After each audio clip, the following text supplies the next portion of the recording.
Wait a second, did they actually say if Tremor is being released with Omni-Man? I think that's the implication, yes. Yeah, it's gotta be. Imagine if he's not. That'd be such a little Rickroll. That'd be really funny. That'd be weird, man.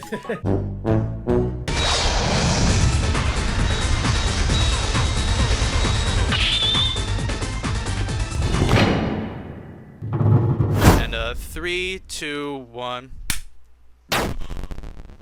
Was that the microtransaction holiday fatality of 23?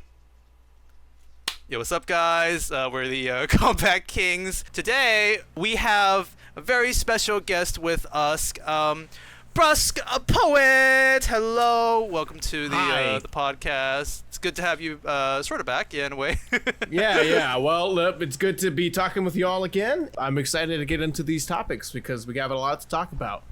Yeah. I'm talking about Five Nights at Freddy's, nothing Mortal Kombat related. Of course, I'm just yes. kidding. I'm just kidding. Okay. whatever you guys want to talk about, we'll talk about. We now turn back time to 30 minutes ago where we actually talk about Five Nights at Freddy's. We actually have a lot more topics than I expected, especially now that the Omni-Man trailer just dropped an hour ago. Like, I think... I don't mean to be disrespectful to Ed Boon and the marketing team, but what are they thinking releasing trailers when, like, a good half of America isn't even up yet? Even the but I think the funniest thing is it came out exactly the same time as the Tekken trailer. Yeah. So it was like, huh? Did you guys like plan? Is this like some planned promotion? I will say though, the Omni-Man trailer dropped on the date at least is very good because tomorrow Invincible starts season 2. Oh, really? Hell yeah! I'm excited. Yeah, tomorrow is so I many don't like things. that new Tekken character actually.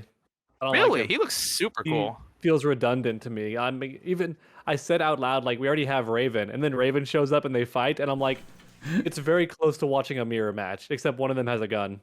They both have dagger and like sword that they're both fighting with. They're teleporting. I'm like, we already had this character, and his name was Raven. I think he's supposed to be Raven's master, because didn't like Raven say he's gonna go like so I'm assuming that's the origin story or not an origin story, but like what They're he's been doing. definitely both part of the same faction, but Raven already had a master in Tekken 7 called literally Master Raven, and you play as her. This is the third what I mean is like gimmick another character. one or something. I don't know. I mean, this guy could just be an excuse to bring back some of her moves because Raven only has like the shorter swords, but this guy has a long sword like Master Raven did. So his sword really reminds me of Metal Gear Rising. Because don't they have as those a like loyal Yoshimitsu enjoyer, I'm upset that we have another sword character because that's supposed to be Yoshi's thing. I see. We've barely seen him. He's been like in other random compilation trailers. He hasn't even got his own. Oh shit! I didn't realize I was muted this entire time. I was like talking, and I was like, wait, I don't have the mute button on my Discord. Why is no one responding to me? Oh damn! Is it because the mic itself was muted? Yeah, it was my mic. It was my mic that was muted. You go. I have that too. I see. Understandable. But the question is, Brusk, are you wearing purple? No, I am not. And it cut it. It was a mistake. Did you forget that we said we're gonna wear purple? Shit. Did you say that? No way. We never said that. We never said that at all. I was like, bro, I mean... Literally just happened to wear purple today. And Sonic had it, and then we're like, okay, Snake, you got to put on purple, and then we're just gonna tell Brusk. Yeah, so I just went and changed shirt. I was wearing a Bill and Ted one. I was like, with the one that says, be excellent to each other, like words of wisdom. And then I had to go and change to the fucking Gengar t-shirt, you motherfuckers. You can wear that next time. Actually, so Victor is one of the last, like, hidden characters, right? So that means there's one more we don't know about? Gonna be Lucky Chloe, I can just tell. I think, yeah. Other than the 2 new characters, everyone has been a very safe... Oh, no, actually, Jin's mom, that's the other one that's, what's she called again? I mean, I'd say that's safe because people have been wanting her to come back for literal decades. Okay, fair enough. But, like, other than that, it's just, like, everyone's, like... This feels very similar to Tekken 7 in terms of the roster. I was disappointed, though, when they did the trailer for some of the other characters to come out. Here's Leo, here's Devil Jin, my main. And all the show is, here's what the super moves look like. I'm like, I don't give a fuck what the super moves look like. I just want to see the gameplay of Devil Jin. Interesting that Devil Jin is your main. I find that kind of interesting. Why? Well, do you know, Sonic, that in Tekken 4, Jin's moveset completely changed? And that's because in Tekken 3, he originally played like a new version of Kazuya, but Kazuya was dead in Tekken 3. So in Tekken 4, when Kazuya came back, they gave Kazuya his own moves back, and then they had to change Jin. So Jin's moveset changed completely. Now, the fun way to fix this problem was Devil Jin plays very close to classic Jin, but with the cool devil moves added in. So it could just be that Snake's been playing for a long time, ever since Tekken 3. I remember and that's when Jin played that way. Yeah, I remember they said before that regular Jin plays like his mom, right? The Kazama style, whereas Devil Jin plays more like Kazuya or something. And that's why the convenient plot reason why, yeah. The funny thing is, like, Tekken 3 is like the one I didn't play much of. Because I played 1 and 2 tons back in the day. But then I just kind of stopped playing Tekken until, like, tag tournaments and then 5. But, like, I didn't really play much of 3 at all. And so it's not really that. It's just, I just really like the way Devil Jin plays. Cool. Question: Is Devil Jin different with Jin in Tekken 7? I was and still am an edgy teen, so Devil Jin appeals to me. The kids love change. And yes, Sonic. Answer your question. Yes. There are 2 characters in Tekken 7. Mm-hmm. Okay, so they're bringing still that back. I see. Yeah. Which Devil Kazuya doesn't get. Like they might occasionally put him in as like a story thing, but Devil Kazuya has not been a separate character since, like, if you don't count the weird demo they did for Tag 2, all the way back to Tag 1. That's the last time Devil Kazuya was his own character. Well, Devil Kazuya and Kazuya are basically like very intertwined in the story. Like they're kind of the same. Yeah. Whereas Devil Jin and Jin are like, no, that's not me. Yes, that's you. It's like evil Ryu and Ryu basically in that sense. Yeah. Street Fighter definitely did not steal that from Tekken. Definitely not. It did definitely not steal that entire concept from Jin and Tekken.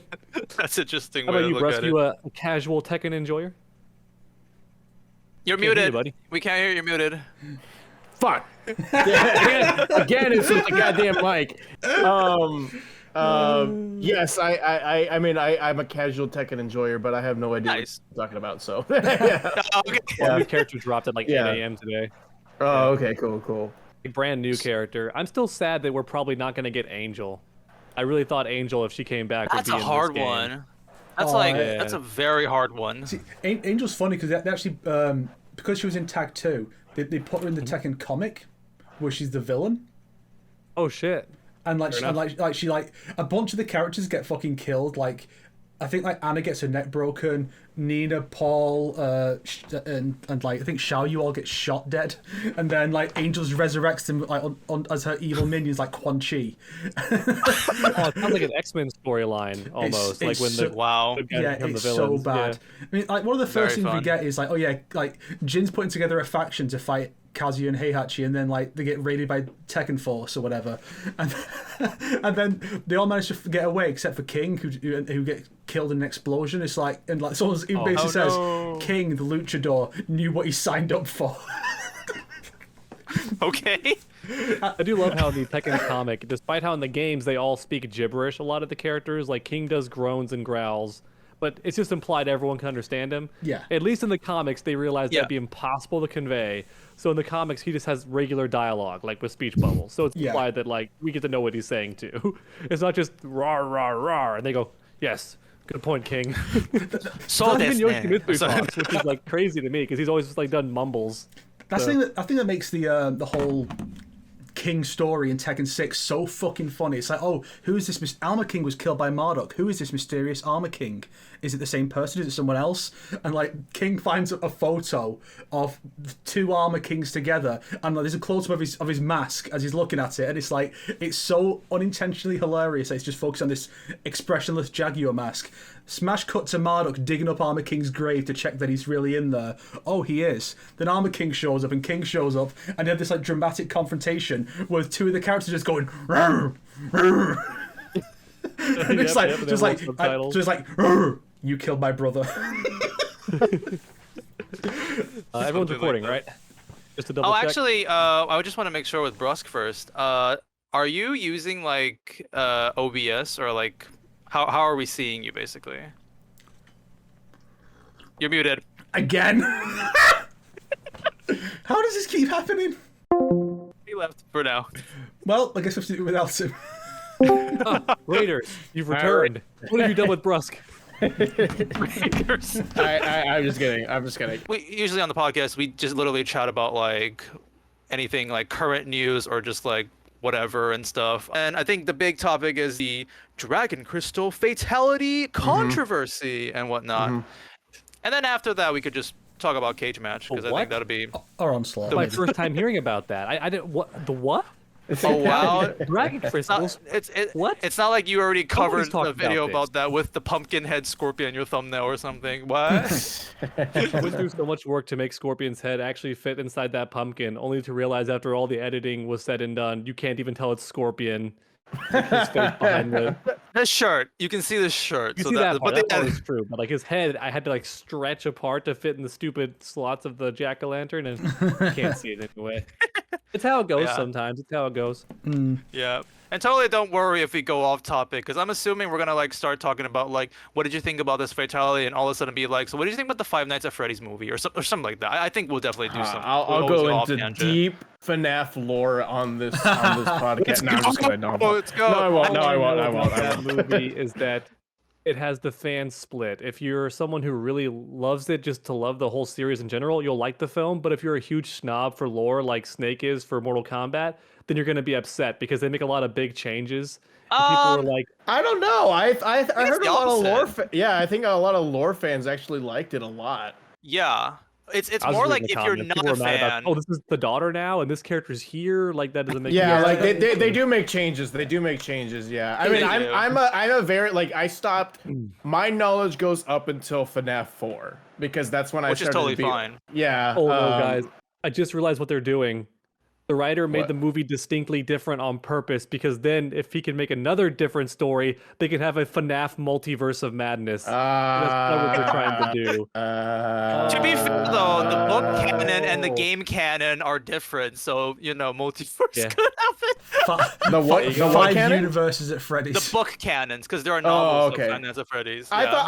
I thought the books were supposed to tie up loose ends for yeah, it's not canon, but it explains some stuff like that you don't basically know about the game. there are a lot of parallels. So there are a lot of details. There are a lot of details that are in common. It's like if there were certain holes that we didn't have in certain things we didn't know about the MK canon, and then the 2021 movie comes out, and while it's a different continuity, there are certain details that do align. So it's like, what about Scorpion? Did Scorpion have a daughter? The movie confirms he did, and then that's canon to the games, and you just expected to know that.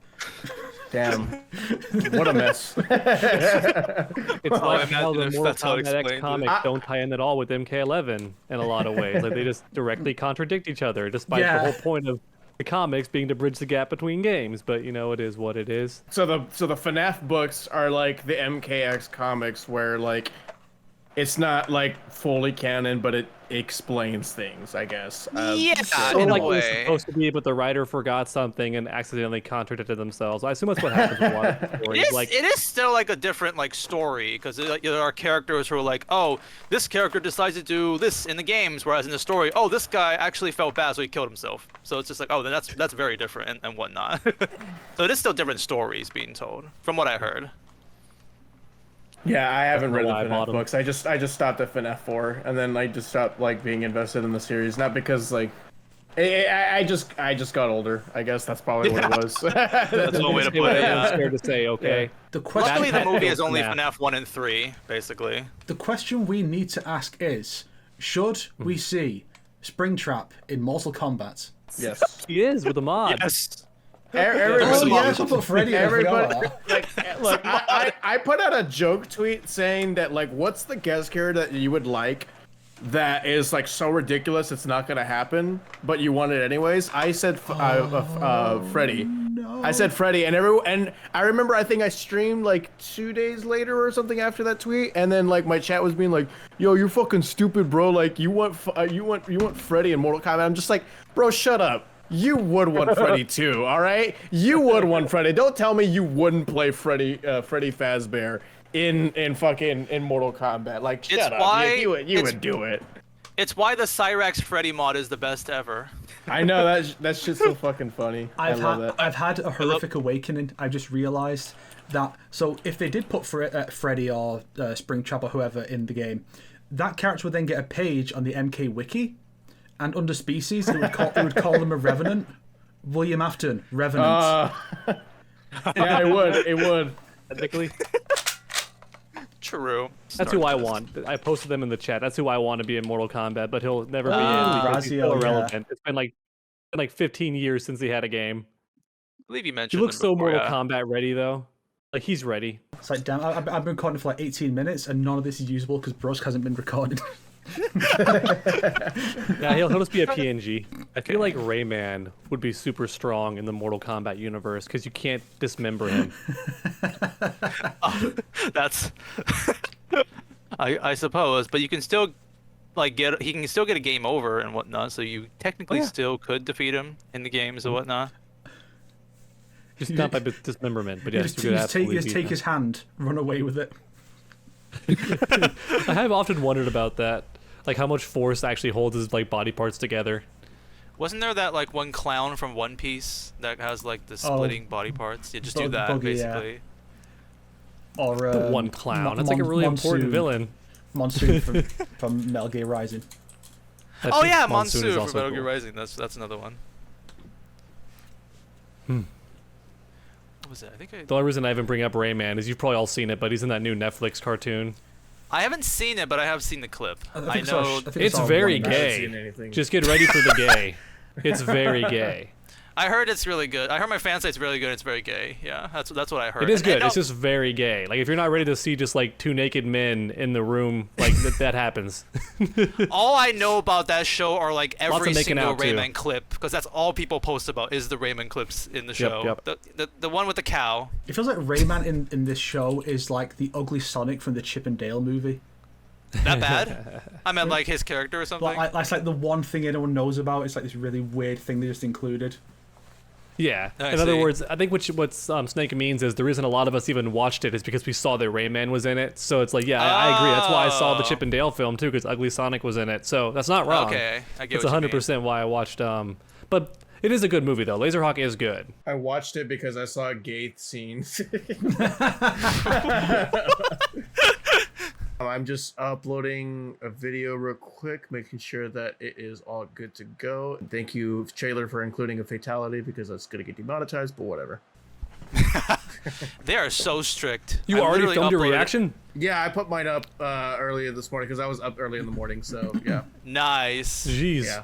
I ain't gonna post mine until tomorrow at noon. I played Reptile and literally only got killed in my entire video. Just Reptile and his green goo, and that video got demonetized. I'm still not over that. Like, man, Reptile. Like, okay. I mean, I'm still not over your amazing thumbnail of him jumping backwards and shooting. The green goo still gets demonetized? Apparently, it got age restricted and demonetized. I did appeal and it was fine afterwards, but still, I don't really do gameplay videos too much, although I probably will be sooner or later, so I think I'm gonna have to deal with that a lot. Ugh. Yeah, and just a warning. I guess I'll play on PC and use the mod that changes blood color, so everyone just has green. But you should be fine with Reptile, because there are videos of just like Reptile, all fatalities on Reptile, and it's all like. Well, yeah, I mean, it's a weird thing because all my videos so far, not a single one, knock on wood, has been demonetized. Even ones where I react to the trailer and don't even censor it because I put it in the smaller box and I'm more of the video. You know, I do a Tyrone Magnus style with my reaction. So, yeah. You want Which is funny because I was told to do that by people. They said, hey, Underdog, since like the subject is your reaction, you're supposed to actually make the trailer smaller and you bigger. And I was like, oh, okay. So I started doing that, and now I get the occasional comment being like, bro, why are you the bigger thing? Like, I show more of the trailer. Like, you should be smaller. And I'm like, let everybody be happy. Can't please everybody. You can't never please everybody. You said there's this certain creator who just uses his own clips, like a few clips of him in all these different things, just green screened onto various TikTok reactions, but forget who he is. He's a singer, right? Like he's a music artist? Yeah. He's a hip-hop artist, I think. Jason I forgot his name. I know this story. I heard about it recently. So Dog needs to record like it's like the video version of what Sniper Wolf does with the thumbnails. Just have like 4 or 5 reactions, but just they're like, and like just basically just do that. All these different clips. So it's just Dog just like not even talking about like Omni-Man or whatever. He's just there like. Oh hell no! Because you can kind of time when the violent shit's going to happen in a Mortal Kombat trailer. They're very formulaic. You're like, oh, this is what this is the part where the face is going to happen. Yeah. What I do is that I just like I have a separate video file of me being stupid and like me making different facial expressions, and I do that for like 10 minutes, and then I can choose like which I just screenshot that from that video file, and then I choose which one I want to do, and that's it. Like I don't my face in a thumbnail isn't my face from the actual video that is on the thumbnail. See. Of course not. Yeah. A lot of people do that. Yeah, it's a smart move. One of my favorite examples of that. Does no one ever notice the fact you're clearly wearing a different T-shirt?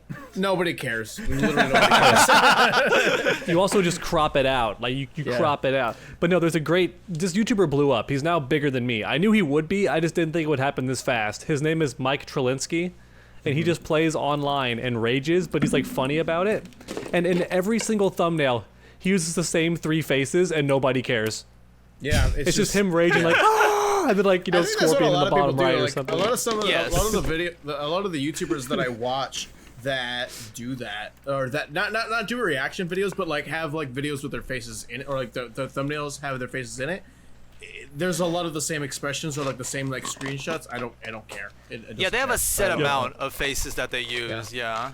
Like That's even what I I love that it's like you can tell it's the same 4 faces for Mike Trelinsky. Like, you can tell. You can definitely tell it's the same. But it's amazing. Yeah. I still like the meme like a couple years ago when PewDiePie was making fun of like I think even back then Sniper Wolf, and his face in every thumbnail was just like that, and it just every video at the thumbnail gets more cryptically like it gets bigger, like warped inside of itself. By the end, it wasn't even a face anymore. It was like some rippled mess like in the corner. It was amazing. Okay, we're all recording here, right? Just making sure. Yeah. All right, Nobody said anything racist or homophobic or anything. Yeah, don't worry. I will censor all that. So if any N-words or something, I'll be your lawyer here. Yeah, I have a guess here is just throwing out the N-word. Yeah. All right, here Noble. I'm gonna make an intro here. So Now back to the present. In a sense, the podcast only exists because of Brusk, because he's the one who brought us all together to talk about. Pretty sure you brought us all together to talk about. I think it was Battle of the Realms first. Yeah. I think. actually, if you really want to be specific, it was when you invited me and True Underdog to watch the 21 movie. Oh, and then True Underdog I bailed that. on us. True Underdog bailed on us, and then you got Snake to watch it with us. I was like, I think that was he the first asleep? time. Was he asleep, or what happened, or did he think he it was was the wrong asleep. time? Oh, Yeah, okay, yeah. all right, yeah. That's That does Planned it all dog. perfectly, baby. Sometimes Me you being have, absent was sometimes- pivotal. Sometimes you just have to let sleeping dogs lie, unfortunately. Oh my gosh. Yeah. I'm not a dog. That was a Stop good trying to reference. make me into a furry. Listen, only true gamers remember the productions. By the way, it's BruskPoet Productions. All right, we can't forget. Man. Very important. That's one of the things that you should put on the BruskPoet iceberg, okay? Because, man, I was talking about that on my stream the other day. I was talking about like a BruskPoet iceberg, and somebody brought up a huge event, or not event, but like something that happened like long ass time ago, and I was like, Canon event. how did you even know that? That's like that. All records of that is deleted right now. How do you know that? Like, you can't go back and confirm what that person said, but I know what that person said was right. I was like, how? How do you know that? What is the Oh, thing though? no. What did he say? I'm not gonna What did say he say? anything. Oh, okay, I got it. I fear, understand. I'll wrap it up real quick because I don't want to get super off topic or anything. But okay, so there was this time where I used to do GTA 5 content, and this was way before I even started Mortal Kombat content. Way before I even started Mortal Kombat content. So I used to do GTA content with a guy who was from Australia. And I remember there was a time we used to do, like, anytime we did GTA content, it was just us two. It was always us two. And I remember there was a time where he needed to record a video, but I couldn't, and I told him I couldn't. And that was fine. And so he recorded his, his content and stuff. And then there was people in his comments being mad that I wasn't there. They were asking, like, why isn't Brusk here? Why isn't Brusk here? And he thought that it was me on my alternate like YouTube accounts or anything, like brigading his comment section and like just flooding his comment section with negatives because I for some reason I was jealous that he wasn't that he didn't make content with me, even though I told him like I'm fine with it, like I can't do content, it's fine. But yeah, like I remember, I don't even know how that was documented that the person was mad or the person accused me of those accounts being mine. So I don't even know how that person in my chat knew that. And I was like, I was like, fan. how the fuck do you even know that? That's maybe. That's old. That's ancient. Maybe the commenter was his alt account. Dun, dun, dun. What if he was the one? Yeah. What if he was the one who was asking? Yeah. I mean, I don't know. The actual BruskPoet iceberg here. The actual iceberg. that I was just like, that's wild. I was like, how do you know that, man? I literally just like went back in my seat like this. I was like, how do you know that? How do you know that? But yeah, I think the last time we chatted was actually on your live stream. Literally like around a year ago, and then It's been that long? Yeah, the Scorpion's Revenge debate. I believe that was actually the last time we had the. Was that the last time? I think it was. Yeah. Yeah. I think it was. Afterwards, we tried to get in contact and invite you to talk about Snowblind, and then it's been a while since then too. Yeah, that was a very, very busy time. So many things were happening, man. Yeah, I remember telling you about that. Yeah. But what I wanted to mention was like ever since then, from now, like I feel like your content has actually changed like a ton. I think last year or half a year ago, you were on the meme like content on YouTube, the out of context MK clips, which was very great. Yeah. Yeah, I at the time, like, obviously at the time there was no Mortal Kombat content to make. Yes, and I didn't want to make Mortal Kombat content at the same time. So like, but like I didn't want to just leave my channel like that. So I was like, might as well do something, and I just decided to just upload clips because at the time, upload clips were like hugely popular. Like you got like huge, not just by YouTube Shorts, but like actual like like YouTube videos that were like 30 seconds long or 40 seconds long, a minute long or something like that.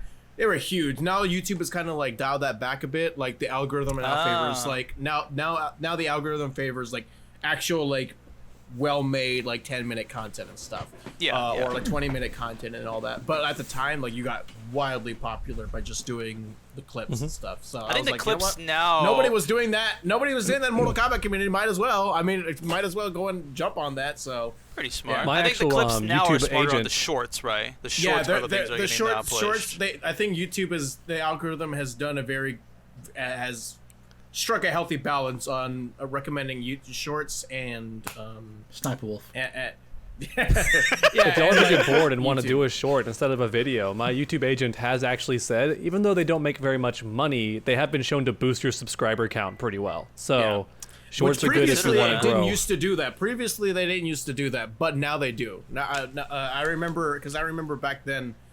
like back when I did the clips, I know the shorts got really popular, but like they didn't boost subscribers. Now I think they do. Damn. So, okay, yeah.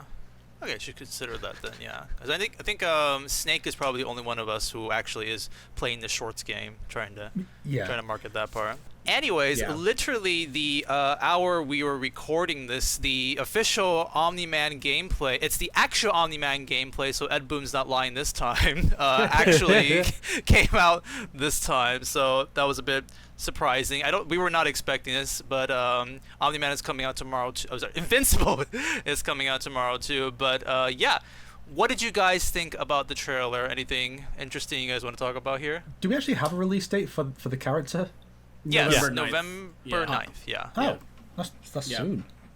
Yeah, it's like next week. Yeah. Yeah, this time next week. So that's also partly why the trailer came out. It's like in 1 week's time. When this episode comes out, Omni-Man will be out. Well, before we get to Omni-Man, I wanted to get this out of the way because for me, Tremor I was excited for Tremor more than I was for Omni-Man. Okay. Nothing against nothing against Omni-Man or anything and all that, because my stance on guests has kind of like shifted a little bit. But like still, nothing against Omni-Man. But like for me, just mechanics, gameplay wise, cameos like have more impact on the game than main characters do, because you can pair up the cameo with anybody, and depending the character's gameplay, like the main character's gameplay can change depending on what cameo you use.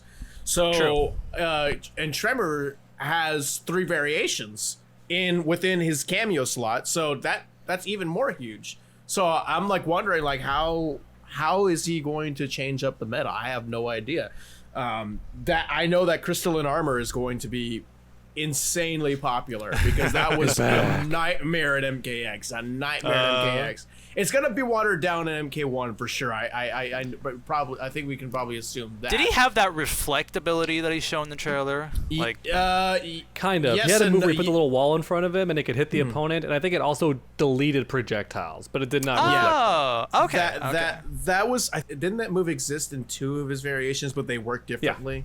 Yeah. Yes. That's the one they showed. The crystalline the crystalline version is just the one that blocks projectiles, I think. Yeah. So I have a question about the variation system because I'm really not certain because this could either say how OP Tremor is going to be.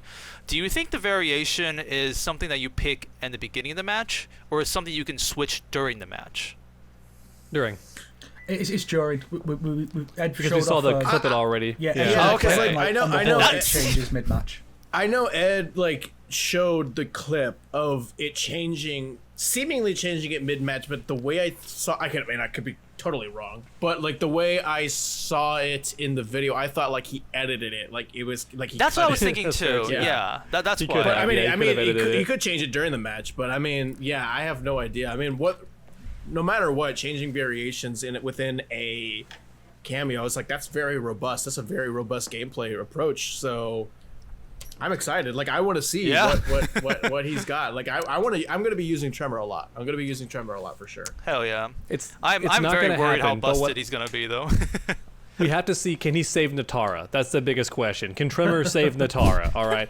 That rolling metal attack looks pretty good. That could help Natara a little bit. But no, all joking aside, this is not going to happen, but I wish it would.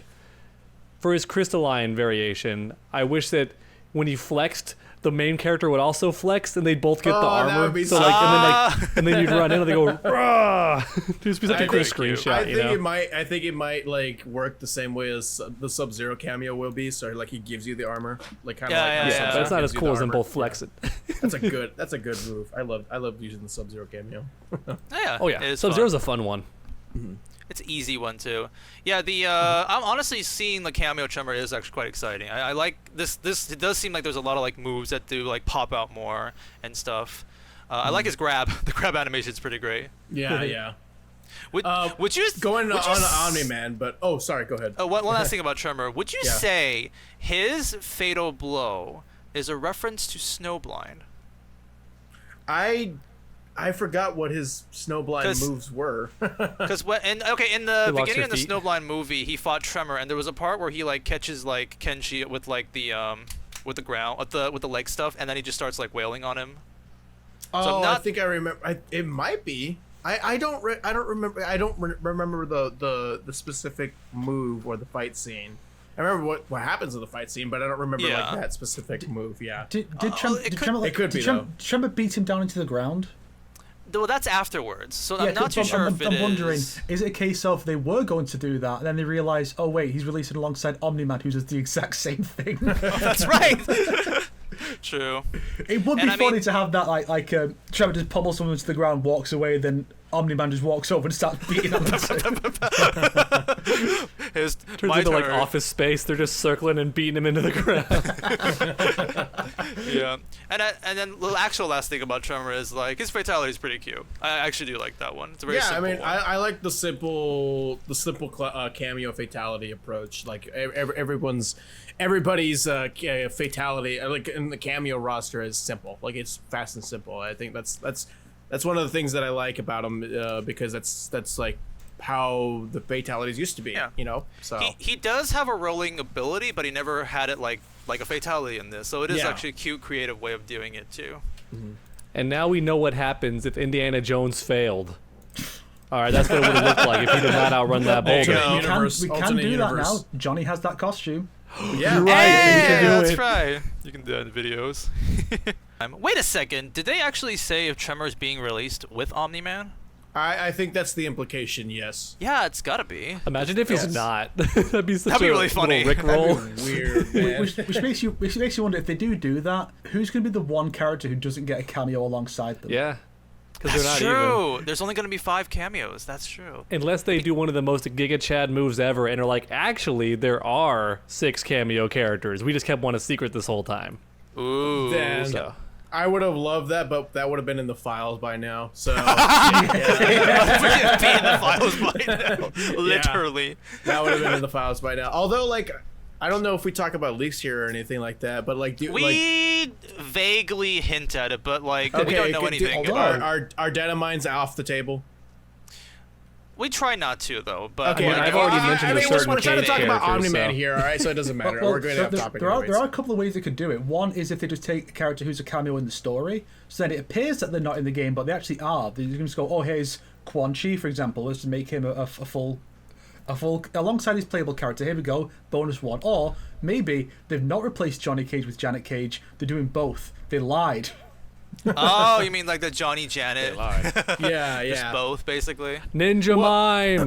The ultimate cameo partner, Ninja Mime! Oh my gosh. Yeah, especially after Cage match, I want that. Yeah. But I guess if we're going to talk about Omni-Man, I like how there is the specific part in the trailer where it looks like a parry, and he's just like parrying, like he's just avoiding you, like a bunch of moves being thrown at you. Like, he's like boom, boom, boom, boom, boom. I'm like, whoa, like how is that going to work? I assume it's going to work like Johnny Cage's parry, so like Omni-Man will like step back, but like if you don't hit him, like he'll he'll go back to like his regular stance. And that will be the time where you can punish him or something like that. So, but it looks OP. It looks OP, but like it might actually still be OP, but like you're gonna have to look for it, kind of like how you have to look for Johnny Cage's parry, because a lot of people online like to just wake up and do the Johnny Cage parry, and they'll Yeah. But I like go ahead. No, it just seems like his the parry move. He has a lot of ways he can use it, because I also saw in the trailer like, when a projectile is thrown, like he just actually teleports behind like Raiden and stuff. Where I believe in in other trailers he could just walk up and grab you and stuff. So it's probably a parry with a lot of different like elements of being like how you want to use it and stuff. A brawler and a parry kind of character. It looks like that might be his character, but I have no idea. But that's interesting. I like it. A lot of people thought that he would just play like Injustice Superman, and that's not happening. So, but I don't know, these people have one-dimensional views, but like still I'm excited to see what it is. Like, one thing that I say about trailers all the time is that like they don't for me, they don't do characters justice. I'm not saying that in a bad way. I'm just saying like they don't really show you how they play, like how do they fit in the meta, how do they fit in the roster, how do you actually navigate with this character. Because I remember Astra's gameplay, everyone thought that she was like, like super one-dimensional and boring, and she kind of is, but like, but she's like one of the best characters in the game. She's literally super like really, really good. Like, a lot of people have a lot of fun with the character, and nobody thought that was going to be the case when we saw her gameplay. I will never forget in the Lin Kuei trailer when they showed Smoke's gameplay and how bad the person was playing Smoke in that gameplay. It was like, pop, pop. Okay, one combo done. Pop, pop, pop. It's like, why? Like, it doesn't look fun. But now that the game is out, it's like, oh wow, Smoke. Like, that's how you play him. Oh, okay. I like the way, and I like the way Smoke plays, and he looks on the screen. Like, he's just constantly like disappearing, and like, just like how like a person with smoke abilities would. Like, if somebody who is smoke ninja just like boom, boom, boom, boom, boom, boom, boom, boom, like just that's so high level Smoke is really fun to watch. So I assume it's going to be the same with Omni-Man. We're gonna see we're gonna see how the pros use them, and because they display the characters the best, and we'll see we'll see how fun he is to watch and how fun he is to play. It seems like he's going to be like a grappler / like air combo kind of a situation. So competing with Natara's spot with the air combo stuff. It seems we need more of those characters, because if we have aerial combat, there should be more characters that have aerial combo, like that are focused on air combos and stuff. So true. One move that really blew my mind that I had to watch it twice to make sure I saw it correctly is it's after Tremor does his little assist where he bounces the gold like spike ball across the floor, and then Omni-Man just does a really quick stand-up kind of float, and then he's just instantly where you are and flies through you. Like he just flies so fast, he disappears. Yeah. I thought it was a teleport when I first saw it, and he just like appears behind you. No, he does hit you when he goes through. Like he's just that quick, and I was like, wait a minute. During lag, that's gonna be a nightmare. That shit was fast. But yeah. The Omni-Man speed part is actually really like that does seem very strong. It does seem like, whoa, what happened? What's going on? Even the fatal blow, it's like I'm not even too sure how he hit the opponent. It's just like it's like what goes behind the opponent. It makes him feel very unique, but with how quick he moves, yeah. I think there's a lot there. I think they showed, in terms of like what some of the other, compared to the other cameo, or not cameo, but character reveal trailers, I feel like I got like actually like good sense of like how he's going to look gameplay wise, but I'm open to have my mind blown by what other people discover with them. Yes. So, yeah. Now that I think about it though, actually, I think every trailer, except for a couple, are like basically only little snippets of characters, but it's like 3 characters in one trailer.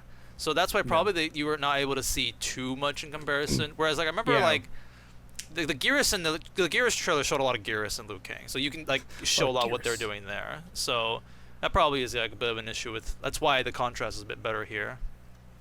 Because it's just it's more focused on it's more focused on one. That's very true. But even in the combat cast, when they broke down some of the gameplay, like I did think that Astra's gameplay wasn't the best. Like it was like it was all right when they showed her on the combat cast. But I was like, you know what? I'm excited for this character. This character is my _1 most requested female character.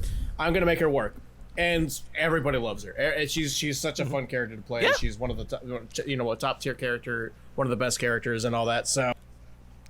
It's funny that you mention Astra because I learned something new about her just yesterday after making the video, unfortunately. Because one of her moves, I already knew that it's worded weird. It says that her purple sword curses the opponent or debuffs the opponent, but what it actually does is when you switch back to your light sword, you get like new stuff, right? Like it has different effects or does more damage. I knew that it made her special moves do more damage. I did not know that it also gives her new combo routes off her strings. Certain strings pop up when they have the curse stuff on. I'm like, did not even know that. Somebody had to tell me. So that's the one cool thing. Interesting. Yeah, her back 2-3 gives her Brusk, you're muted. Oh, my bad. Hello? Fuck. That's strange. Here we go again. Yeah, we can't hear you right now. Huh. We're going to have to do a Patreon exclusive that shows all the deleted content of Brusk's audio. Okay, you're back. Can you hear me? Okay, yeah. No, I was saying her back 2-3 gives her a combo. Gives you a combo pop up. I have no idea why I got muted. So yeah, but you should be fine. Like on the recording, you should be fine. So yeah. Oh yeah, it'll be fine for the viewers.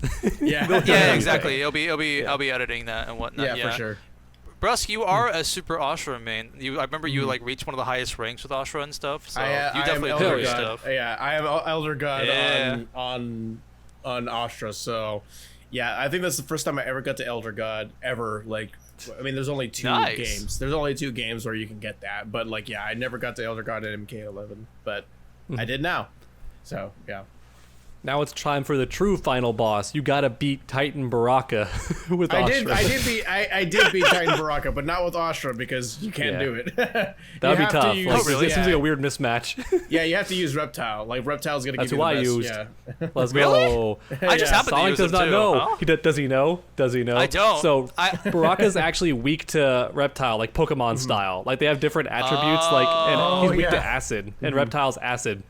Yeah. I see. I'll tell you what I did. I walked up to Reptile and then farted on him like 10 times. Yes. And that's how I won. That's how I won. I did that with I don't have the fart talisman. How do you get this? I don't know how to get the fart talisman. Oh, you have to use the Nether Stone one in one of the mesas, basically. Yeah. Which one? We only have like 2 days left. I need the fart talisman. You can do a YouTube search. I'm sure you can find it. We'll do a YouTube search, yeah. But I also added the super armor, so I can't get disrupted when I'm comboing Baraka. So you just hear a bunch of armor, king, back and forth. So that helped a lot too. The only there was one thing that people found on Twitter. All you need to do is do 1 string. Like I think it's 114 So it's like when he does the punch and then he does like the a little rising knee. I forgot what string that is, but you can just spam that. All you have to do is just spam that, and then you'll be able to get it. And Yeah, like, Rocket could also stun lock himself, which is funny. Because the reptile damage does a lot of damage, or the reptile acid does a lot of damage, or just using reptile in general does a lot of damage to like his like character type. So like that string, you can just do it constantly. You get like a lot of damage. You'll be able to go through it quick. So that's what I did. I just did that string. I learned a new thing though, which was unfortunate, and if you get the fart medallion and give it the acid element, you probably have acidic farts that do way more damage. Just kill him in like 2 hits. Wait, you guys don't have acidic farts? Okay, I found the link might be an here, X-Men. so you guys can thank me later. This is how you get the best talisman in the game. Oh, good. the Thank you. fart Thank you. talisman. It's even all green. How fantastic. This is great. You can use it 8 times, by the way.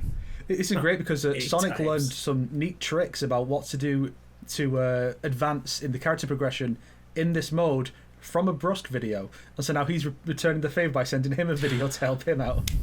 That's right. That's right. Brusk, thanks a lot for your earn XP videos. I got maxed out Reptile and halfway through Kitana with that video, so thanks a lot with that. I don't know if they patched it yet. I don't think they did. Don't think so. I don't think they did. Yeah, I mean, how would they? Yeah, I was doing it last night, and I was just leveling up my Shijinko because I'm trying to get to 100% trophy completion. That'd be the first game I ever do it, by the way. That's right. Oh, and you need gosh. 5. You need to do 5. Yeah. That's a lot. That's a lot. So To be fair, I think I already have like 75% of the trophies in that game, and I've only been in practice mode and played online like 4 times. So it's pretty funny that I've still gotten all the trophies just by playing the game in like offline mode. 78%. Yeah. Yeah, I have all of them except for 2. I think I have the character mastery, and I think I have like to get to like 500 points or like 5 million points on a tower. So I think that's what it was. I see. And there's no reason to nerf the way the mastery works. They should just add a new mode that's like endurance mode or like survival mode from the classic MK games where you just fight one enemy after the other and it never stops until you die. That'd be more fun than just fighting the same 3 enemies over and over again. But make that the XP farming like mode. You know, why not? Yeah, that'd be nice. That would be really cool actually. To add, what would some more modes and invasions. Of course, but what if it actually like they added a mode where it's like, oh, because farming is boring, we're gonna actually change it up. It's like, hang on, wait a second, we are actually endorsing farming. I don't know if they want you to play the game a lot. That's why they have you that. be forever online. I've mentioned it before, but the reason why all the modes require you to be online in NetherRealm games is because they can show whoever's above them, whether it be shareholders or WB managers or whatever, they can pull up the stats in real time and go, look how often our players are online. Look how often they're playing it. So that's why they require you to be online for all the stuff. Because it just looks better. I just realized something quite kind of sad. So they want you to farm is what I'm saying. Yeah, I gotta actually they want you to be grinding. Oh, never mind. Okay. So, yeah, here we go. So, like, I farmed for a couple hours, and that's how I got, like, I got everything in the shrine and also all the seasonal coins by farming a character and a half, basically. And I also now am level 91 because of that.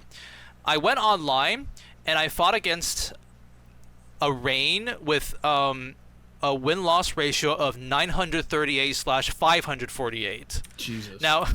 Now the point is, and it was my 3rd match ever online, by the way, but whatever. The point I wanted to get at is the fact that this guy is at level 96. So he played thousands of matches, and he's only a little bit over level than me. I think playing online only 96? Yes. Damn, man.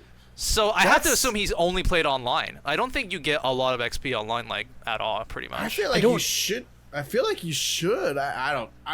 Maybe, I don't know, but like, what kind of mindset does that require to only play online, and regardless of how many times you lose, you just ready up again? I often wonder what kind of mindset that is. Just like that's like Call of Duty level like commitment, but to a fighting game where it's like I can't end on a loss. They just keep playing for like hours. You probably weren't playing Combat League, Sonic. No, I was playing casual. I was casual. That's what Combat League will do to you because of the competitive mindset. Yeah. Oh yeah. I stopped playing I still Combat can't League believe they made it first to 3. It's so long. I think first to 3 is probably the best fit because the matches end so quickly. Because the matches end so quickly. Imagine getting like Like imagine getting like 2-0'd by a Baraka who did like two combos on you. Like, you get out of here, man. So like I'd rather have like a third chance right there. Although my it is buddy a can make the problem. matches go to But let's get timeout every 3-0'd. time. He plays General Shao. Plays very methodically. Well, if you get 3-0, that's on you, skill issue. But because you had 3 chances, and then like if you win, you get even more chances. So like it's like 5. So because it's 3 out of 5, yeah. But I will say that the recent patch nerfed everybody. No buffs, all nerfs. So I do think it's a problem that you have a 3 out of 5 game or a best of 3 game, and you're nerfing all the characters and you're nerfing all the crazy wacky shit, because the more you nerf, this is only the first nerf or the first patch out of many that's going to be coming. Yes. So my concern is that like if they keep going down the nerf and they're like watering down everything, the matches are going to be slower. It's going to be like the average combo is going to be like 35% or 350. That's going to be so boring. It's going to be so slow. So We are all Sub-Zero. We all now have Sub-Zero Everyone's damage. Sub-Zero. Let's go. the way Sub-Zero experience is going to be for everybody in the game. So I really hope that they actually start doing some buffs instead of like nerfs. So like maybe I'll give them a pass, because I still think the gameplay balance and the way the game is right now still is pretty good. Yeah. But so I'm hoping that this first patch is like the nerf patch, and then the second one is the buff patch. So yeah. Indeed. I call it the diversity patch, because they definitely wanted to have more online character diversity. They were like, okay, we're seeing way too many Barakas and Raidens and the same 4 or 5 characters. Too many Cyraxes, so Cyrax got to get gutted right away. He's still a fantastic cameo too. Yeah. They didn't touch Johnny though, so that wasn't very true. diverse. He's undoubtedly the best character of the game because of that. Yeah. Yep. It's worldwide. It's Johnny's timeline. We're just living in it. Man, I want that figure so bad. Oh, that's sick. It's very sick, dude. Cyrax is my spinny boy. Natara got a buff and Tanya did, but they were like very subtle. Yeah, Reptile's invis, like, what was the move? What do you say when you make it stronger? The button? Burf. I meant like you meter burn. Well, his meter burn, his meter burn invis finally got a buff because it did nothing before, which is But really the regular hilarious. got nerfed though, so that's the trade-off. So. I wonder if they're ever gonna touch Kung Lao's spin, because it literally does nothing either. I heard about that. Yeah. Yeah, the spin, the cameo spin does, but the main character spin doesn't. Yeah, it literally doesn't. I was just about to ask which Kung Lao. Yeah, the main character Kung Lao. They do both have spins. That's right. Yeah. They The should have difference at least made between those two is one can teleport. They should have made classic Kung Lao into the Great Kung Lao. That would have been dope. Yeah, they really. That would have been nice. That would be nice. Yeah. We could have gotten I like still a feel flashback fight, and then Great Kung Lao. I still feel a bit wow. blue-balled that we got the huge setup for Great Kung Lao and then just nothing with that. Like, it still happened in the background apparently, but we didn't get to see any of it. And I was like, man, I was so hyped for it would not have sold well, so I get why they didn't do it, but I was completely ready for Third Strike style Mortal Kombat. With like mostly new characters, but you got the Ryu and the Ken still there.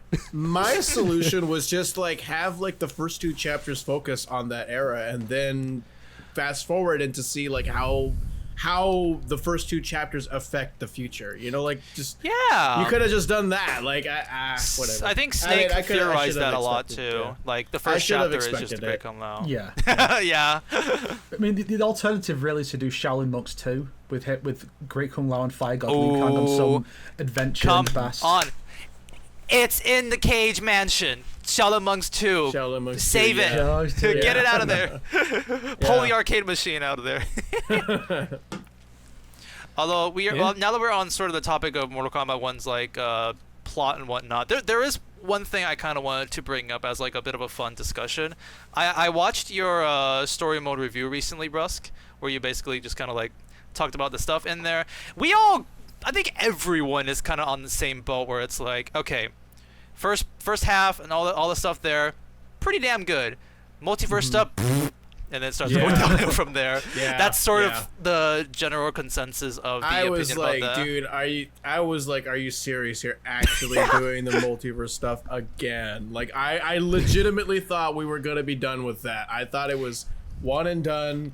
With how much people didn't like it, how much backlash they got.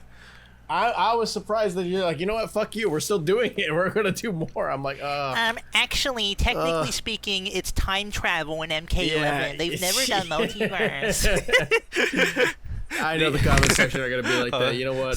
Fuck Snake off. Snake just like snapped our necks here. But there is one thing I kind of wanted to mention because it was sort of a pretty like semi-lengthy part in your video. It is and you also kind of revolved saying like, you know what? People dare to debate me on this. That I wanted to call out people and stuff. So I know what you're talking about. Yes. Yeah, and I will say only one person emailed me and said I'll do it, but they had no. Someone actually emailed. Yes, they said like, hey, I'm up for it. Like, I'll do it. Like, I'll be like, okay, what's your Discord? Like, I don't have Discord. Like, oh. Okay, can you set it up? Like, yeah. I was like, can you make one? It's like super simple. Like, no, I don't know how to navigate it. Sorry. I'm like, yeah. I'm actually personally, I agree with you half and half. Honestly, I'm like I'm like, yeah, I agree, and the other half, I'm like, I think the perspective, I don't 100% agree, but why don't you explain the thing to these two who don't watch your videos? How dare these two? Unbelievable. It's okay. It's all right. I don't know how to navigate YouTube. In my defense, seeing Brusk get all like hundreds of thousands of views on his clips when my fully edited videos got nowhere near enough, it made me really depressed. So I couldn't keep doing it. Yeah, you know what? Me being depressed because I don't want to make YouTube videos. I had to do that. All right, I had to do that. Okay, so my stance was that I am not a fan of how they handled Kitana's character and how they gave a lot of Kitana's story to Mileena. Now, I did want to make clear in the video, and I'll make it clear here. I am okay with the idea and the thought and the approach to have Mileena be the main focus of this game, because Kitana was the main focus of the last one, and that's cool. She got her time to shine there. Mileena, the thought process, the approach to have Mileena be the main girl this time, I'm okay with that. I'm not a fan of her getting moments that clearly belong to Kitana. And Kitana getting absolutely nothing. So I specifically was talking about the Jared situation. When we got the reunion of Jared with his family, it was mainly like a connection, a reunion with Mileena and Jared. And I'm just like, Mileena has absolutely zero connection to Jared. Why is she getting this incredible moment that would be very, very good with that clearly belongs to Kitana, that has always been associated with Kitana? Why is Mileena getting that? And Kitana only gets like a hug, literally just like a hug. And I don't think they even exchange dialogue. I don't even think they talk to each other in a back and forth way. And so yeah, and so like, yes, my second born. Yeah, I'm just like, dude, what? Why? And it was, as a result, Kitana gets absolutely almost nothing to do in the story mode, absolutely nothing. So I'm just like, look, if you want to have Mileena, if you want to prop up Mileena to be, the main girl, that's fine, but don't have her steal things from Kitana, because if you didn't, because a lot of Mileena fans like to say, oh, well, Mileena was always, in the shadows. She never got anything to do in, and like all these past games. Give her her chance, give her her moment and stuff. I'm just like, we just had her be the con. She had to deal. We had a story where she had to deal with with the struggles of furthering the empire, the Outworld Empire, against Kotal and stuff. We had that whole storyline with her in MKX. Yeah. And in that same game, Kitana was the jobber. She got nothing to do. So Mileena was the main girl. She did get a main story. Kitana didn't. But the Mileena fans like to spin this narrative that like, oh, Mileena never got anything ever. Never got anything ever. Totally not true. Totally Perhaps not the true, Mileena so, fans are yeah. referring to the fact that she never gets a good guy story or something. She's always the bad guy and gets like defeated. Because that's her. What's role. wrong? What's She's a bad wrong guy. with I know, her right? being Yeah. a villain? Like, she ever get a chapter being a until- villain? Clearly, these Mileena stands are not Chads. They have not played Deception, the best game in the series, in which Kitana was not even on the roster. Mileena was, and she got to have some story stuff. And then Yeah. the next game is like, oh yeah, Mileena, she's in Armageddon story mode. Katana's not. And in fact, Mileena beats up Shujinko. I pointed out, Yeah. Kitana doesn't get anything of significance. She hasn't got, but besides MK11, she hasn't gotten any significant story progression or any impactful story presence since Deadly Alliance. But if you're not counting MK11, she hasn't gotten into Deadly Alliance. Mileena has had, I think, two. Like she had MKX and she had MK Deception. So she was more involved in those stories. So technically speaking, Mileena got more like impactful story presence than Kitana did since Deadly Alliance. And I'm just like, All right, Sonic. Yeah. You Sonic fans watching this video right now, I know y'all love fan art. You're a bunch of Sonic artists, okay? One of Okay, you 5 needs fans. to take that amazing image of Venom dunking on Spider-Man, but have it be Mileena just dunking on Kitana in like their MK1 outfits. Because not only does Mileena dominate in the story, but her gameplay is also insanely better. Like she's like doing 60% damage combos. Kitana's struggling to get one drop of blood. So like, At least she's fancy with her moves. I still love how So- Kitana plays in this game, but she's definitely playing like MK11. She's just whiff punishing and punishing unsafe stuff. She got no 50-50s. I agree with you so much on the Kitana got shafted in the story mode. In fact, I'll even add another one, Smoke. I think both of these characters are like pretty, like they should have had more story stuff to do, but they actually just, due to probably because they couldn't shove them into the story or something and just got like, poof, like bye-bye. What's that? Your favorite Smoke, who's been gone for almost like a decade, and he's finally back. Everyone's excited. He showed up like the first week the game came up. Everyone's just like, oh, I'm gonna play Smoke. I'm gonna play Reptile because they're really cool. And they just came back. What does he get in the story mode? One fight. In the very beginning when he's faking being a thug. And then after that he's just Mr. Depressed, Bihan hates me, and then, oh, Scorpion's my bro. Okay, bye. Bye-bye. Stand around and do nothing for your entire Lin Kuei chapter 2. You know what they could have Yeah, done? you got... Yeah. Because what have they had for the last 2 story modes, but they didn't have in this one? The team chapters.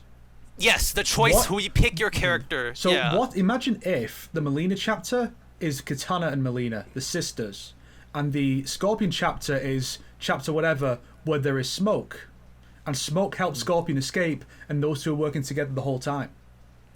Yeah, that actually, that is a thought. Exactly, worked, yeah. It's like NetherRealm very But often onto- they very often have the tools to fix their problems, and they don't realize it. Like the tool is right there, it's right in your peripheral vision. Just reach out and take it, but you don't. It's so weird because while I was playing the game in the story mode, I was thinking like, man, if I could pick my character here, I think that would make much more sense and yada yada. But you know, new games, so they're not gonna do that. And they still did it at the very end of the game. You get to pick every character. So I'm like, why not put it in the beginning parts? But yeah. But like back to Kitana, it's like I legit like contemplated this thought, and I'm just thinking like, why is she here? Why don't you just like literally? You could literally remove her, and the story wouldn't even change that much. It's like put Tanya in her place. It's like in the beginning, it's like, okay, Kitana's taking over Mileena. Well, no, why not Tanya then? Or like when Mileena and Tanya were being too gay, and Kitana was like, hey sister, not is that part? Like why not just have Tanya be a bit more restrained? Like we shouldn't do this in public and stuff like that. I'm just thinking that's it. That's really all Kitana has in the entire story, unfortunately. But Sonic, you're giving me PTSD from Street Fighter V story mode, where Chun-Li is in so many of the scenes, and they actively give her a reason not to fight every single time. Like she'll just go, I have to go, and she'll just walk off screen. So you want that to be Kitana? No, don't do it. Like she's just sitting on the throne, but she's like, no, I have a tummy ache today. I don't want to fight. Tanya, go. Here's I my got an hot important take. business call in my Bluetooth. Gotta go. Here's my hot take, by the way, about the story mode. I think obviously, just make Mileena and Kitana much more connected in the story. They're sisters. People want to see them interact a lot more. Literally, the first trailer, it made it feel like they're gonna have tension, where it's like Kitana's just trying to help, and Mileena actually thinks she's gonna take over and stuff like that. Doesn't happen. That's just clickbait. It was like, okay, sure. But like, I think literally combine. You could do like a fact where it's like Mileena and Kitana are like combined as a character, or don't have Kitana, and let Kitana only be the Titan version of her, because I do think that Titan Kitana is like way more interesting than the current Kitana we have in this universe. Titan Kitana is good. Like that should. Yeah. That should be the main Kitana that we have in the story mode. But that's Shang Tsung. See, or at least I saw on Twitter that's Shang Tsung playing a prank. The meme. I saw the meme. Yeah. It's just a prank, bro. I mean, the reason that Kitana is so much more interesting is because that is a Kitana who went through half of MK9 and the events of MK11. So she is. So she's actually gone through these stories. Yeah, it's a version that we've seen. We don't know exactly how much still applies to her, but we have an idea of who this Kitana is, and those things that are traditionally Kitanas are still part of this Kitana. But the new one is just all of her stuff's been stripped away and given to Mileena, and it's to the point where the character I really feel bad for is Jade, because Jade's role has kind of gone to both Kitana and Tanya, and so I don't know. So imagine being the Jade to a Jade. That's embarrassing. So all Jade has got left is that she's probably married to Count Kotal. Yeah, and so she's going to really struggle in this timeline. I'm going to reserve judgment on the story of Jade, because I do feel like we're going to get a story expansion. Yeah. Jade's probably going to be in there, so I'm just going to be like, okay, let me see what Jade's got before I even say anything yet. So yeah, exactly. Actually kind of hyped for the possibility of evil Jade. Because that's like the only role she could fill at this point, is like being a backstabber. Yeah. That's what I expect could definitely happen. I mean, what else can she do? Unless they're going to do a funny flashback sequence where they just add her in to all the cutscenes in the background. Like, Jade, you've been here the whole time, and she's just like standing there in the back, like at every single important part. Looking out behind a tree. Yeah. Like she was there watching all the stuff when Ermac was created. She's just there in the living forest in the background, like, oh. yeah. She's like, I can't believe what's happening. Oh, that shit's wild. Damn. But yeah, do you guys have anything else you want to like talk about for this? Because I want to talk about the part I disagree with a bit more on the Brus opinion here. As a Mileena fan, but also a casual Mortal Kombat enjoyer, I would have been happy with any story thing. But I'll just take what I can get, and I think it's hilarious how they turned it into a Mileena fan fiction. Like, I don't even know what Mileena fans can be left wanting at this point. Like, they've been given pretty much everything. Literally. Yeah. And there's that new song that came out, the Second Chance or whatever it's called. I forget. I don't know. And then the credits. Song? You know the credits song. Oh, yeah. There's that one part where it goes, how many get a second chance to step back in time? And it shows Mileena right during that part, and I'm like, yeah, that's fair. Like, she got the ultimate glow up and do-over. Like, she's the queen, she gets to be gay, she gets to overshadow her sister. Like, she's got everything, basically. I'm still mad we didn't get a makeout scene between her and Tanya. If you're going to commit! And also give me what I want. Especially when she actually has the lips. She has normal lips now. That's right. She does have a version. Yeah. That's right. If you have to censor it for some reason, then just have them go in for the kiss and have Kitana look at the camera like, and be censoring it like behind her face, like, oh, that way you can still air it in countries that are really bigoted that I know the NetherRealm still wants to sell to. So if you're gonna do that, then do that. I think it'd be really funny if they're doing the kissing, they're getting a bit frisky with the tongue, and then like mid like make out, Mileena starts transforming with Tarkat, and then Tanya's like, hang on. These lips feel very, very hard, very, very vertical. Opens her eyes. Oh, it's big Tarkatan teeth. She's like, oh no. Do I have swallowing now? Your face? Keep going. I don't know. Could you imagine that? Oh, imagine that if it's like, oh yeah, these two are totally lovers, but they can't be intimate because Tanya might contract Tarkat from Mileena. And it's like, that could add some drama, as well as being an excuse to not show it. Could you imagine? The Game not of Thrones, to mention, it's also canon that they're never going to do canon that Tanya has a giant chastity belt. Tanya has the biggest chastity belt you've ever seen. So, like, nothing can happen. All the Umgadi have to wear it.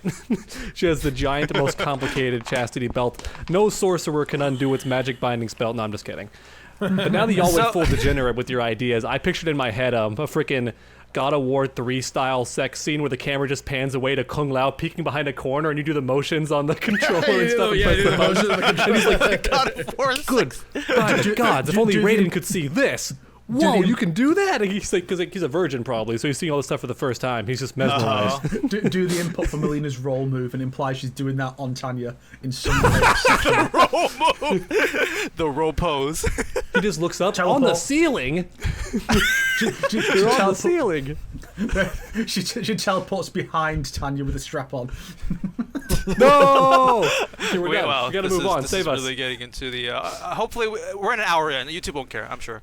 So, so the part where I do kind of like want to, I don't necessarily disagree, but I did kind of want to mention is, your issue with the Jared and Mileena part stems from the fact that this should have been a Kitana and Jared part, like right? Because especially from prior It games. should have been Kitana's moment, yes.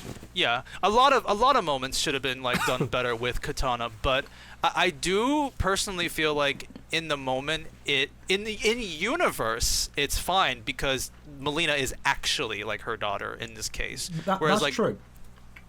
I just want to say, because there is a meta component to all this, in the same way that we look at Sonya and Kano when Sonya finally kills Kano in the game canonically in MK11. This is like from MK2 era. They don't have the 30-year history that the present versions have, so it's a lot less impactful. And the same thing here, where this whole thing, Mileena's whole story here is like building on what has been happening over the course of the 3 timelines, because she got a bit of a taste of power in her Armageddon bio, and then the next timeline she gets to come back and actually be the ruler of Outworld properly.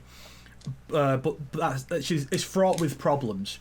Now she gets to rule over an Outworld where everything's going in her favour for the most part. She's got all these people supporting her, not like Tanya's not trying to usurp her power. She's fully on her side. She's got all these people who surround her who love her. Exactly what it's all been building up to. So there is this meta component of that, and for Jared to finally come back after all this time, and then he doesn't get to spend any time with Kitana or even really Sindel, it's a really weird choice. And what again, it does make sense in universe, but the meta component has to be considered as well, if that makes any sense. Yeah, this is a moment that we have wanted as we because a lot of the story that we like stems from like bios, text, and like screenshots from the old games. True, and stuff. yes. So when we want to see scenes, we don't care. It's not like we don't care if it's in universe or not. But at the end of the day, we just want to see a scene. We want to see a cut scene of Jared coming back, of Jared having a story and all that. And Jared finally meeting, his family again, or like taking control of Ermac. This isn't the Ermac that was in MK9 and MKX or the original timeline, obviously. But the idea, the storyline that we get of Jared, taking control of Ermac and, having to have a reunion with his family is something that we've wanted to see for a long time. But when we say that, we don't say we want him to be with Mileena, because nobody thinks of that. Nobody thinks, oh yeah, when we think about a Jared reunion story, we're like, oh yeah, he's gonna, hug Mileena and he's just gonna have this kumbaya moment. Nobody thinks that. Everybody thinks of him having a moment with Kitana and Sindel. That's just what people want. Yeah, for sure. Like, yeah, in universe, Mileena is Jared's daughter, actually Jared's daughter. We know that, but what Snake said, there's a meta component to it. Yeah. So we're that moment. If you're gonna do a Jared story, you do the Jared, Kitana, and Sindel story. That's the one that you do. Yeah, And like I said, I don't even 100% disagree with you. I think, but to me, when I saw that moment, I was seeing it like more in the universe moment, where I think you were definitely seeing it from like a fan perspective, being like, I was doing it both Kitana. because, yeah, I mean, I was doing both, but I mean, like, I think I even did that in my gameplay reaction. I was just like, oh, like that was the only part where I legitimately like groaned. I was just like, why are you doing that? Like, why is this moment to Mileena? And I was like, I know in universe that's actually his daughter, but still, like, that's not something that I like, you know, like, it's his favorite daughter too, Brusk. It's his favorite daughter. His favorite daughter. One of the weird things about it is, like, they do have. No problem. It's not like the story's been altered in such a way through this new timeline to where they couldn't do that. Like, Kitana is in a very different place in this timeline. Maybe she's a bad guy or she's died or what have you. No, Kitana's still here. She's still in the game. Like, there's no reason they can't do that with her, especially when Kitana, as we've discussed already, has very little else going for her. That could have been her moment to reunite with her father, maybe working alongside Mileena so that the two can share the moment. That'd be fine too. Yeah, I mean, like, if like, I understand the tools are there. You have the tools, NetherRealm. I understand the moment that, is shared like, with Tanya, Mileena, unfortunately. I understand that Mileena is supposed to be like the Mileena is supposed to be like the main girl, and I'm fine with that. I'm fine with that approach. And I understand that someone's going to make the argument like, well, if they gave that moment to Kitana, then that would take away from Mileena. Like, Mileena already got so much to do throughout the story. Like, Kitana can have one moment. Kitana I have a different question, a perspective real quick, a different complaint for that same scene. Let me say one last thing, though. I kind of disagree. I think if it weren't for her own chapter, I think Mileena would kind of have been just a bit of a sideline character, too. But because she got that entire fanfiction chapter. She does have a chapter. Because of that entire fanfiction chapter. Yeah. That made me go like, oh, wow, they really gave a lot. Like Kitana reunite with her father, like Mileena say goodbye to her mother. Oh, something like that. Here's my my extra perspective. So, does anybody else find it really funny? Because I noticed this right away. Think about how Mileena had an explanation of what happened, because she had to speak to Jared first, right? But then when they hover back down together, Kitana, I guess, recognizes his face, but still, that should be a really jarring, like, walk-up moment, like, what's going on here? Why does like, but she just runs up and hugs him, so ready to hug him, and it's like, you have no prelude to that even being a possibility, so you should be completely flabbergasted right now. But the writer just said, nah, she just runs up, smiles, and hugs a zombie version of her dad that she should be flashbanged by. Like you're really confused this happened. Yeah. It's like the FNAF also, movie. The face looks the same, I get that, but the color is completely different. Fucking golden Freddy in the back. Like, you're just like a big ass animatronic in your fucking car, man. What the hell are you talking? What are you? I always get the weirdos. Yeah, I'm just like, bro. But yeah, no, it's the same thing. It's the same thing here. You know what's very funny is to me I like Mileena in this story, but my biggest issue with her actually comes after that, because it's like, okay, you give her all this, you give her all the Jared stuff, you give her the MP, she's the Empress, she gets Tanya, okay, great job, that's all great, and then what happens is the twist with like Titan Shang Tsung and stuff, and then what happens is everyone gets defeated. Except Mileena. She's the hero. She's the most OP. She saves everyone. I'm just like, bro, really? Come on. Listen, we all hate that scene. That scene never should have happened. Yeah, she fights Dark Raiden, Dark Sindel. Who just beat everyone, too. Dark Sindel. I'm just like, why? This is where I think the choice part would have helped a lot. Like, you get to choose who you fight Sindel and stuff. At least have Ermac like protect her from the attack with some kind of force field. Just something to imply that he's helping, he's playing a big role, helping her to win. So to even think like this has always been a bit of a problem. I know some people will say that power scaling is stupid in fiction, but a lot of franchises inherently have that. Thank you, DBZ. When you have like a mortal fighting a god, like Dark Raiden is literally a god. Mileena, unless she's like a hyper competent fighter like Liu Kang is, we need to have a reason for why she can go toe to toe with Raiden. Oh, they do give a reason. She activates her Tarkat. That's the reason. I was really afraid that would happen. I was afraid she would activate Tarkat to save her family and then be gone forever. Moment. That's literally the extent of the arguments that these Mileena stands do, is just like, let her have it. Let her have it. Let her have it. Just shut up. I'm just casually enjoying it. As a Mileena fan, I'm just casually smiling like, oh my god, for some reason she's getting everything. But listen.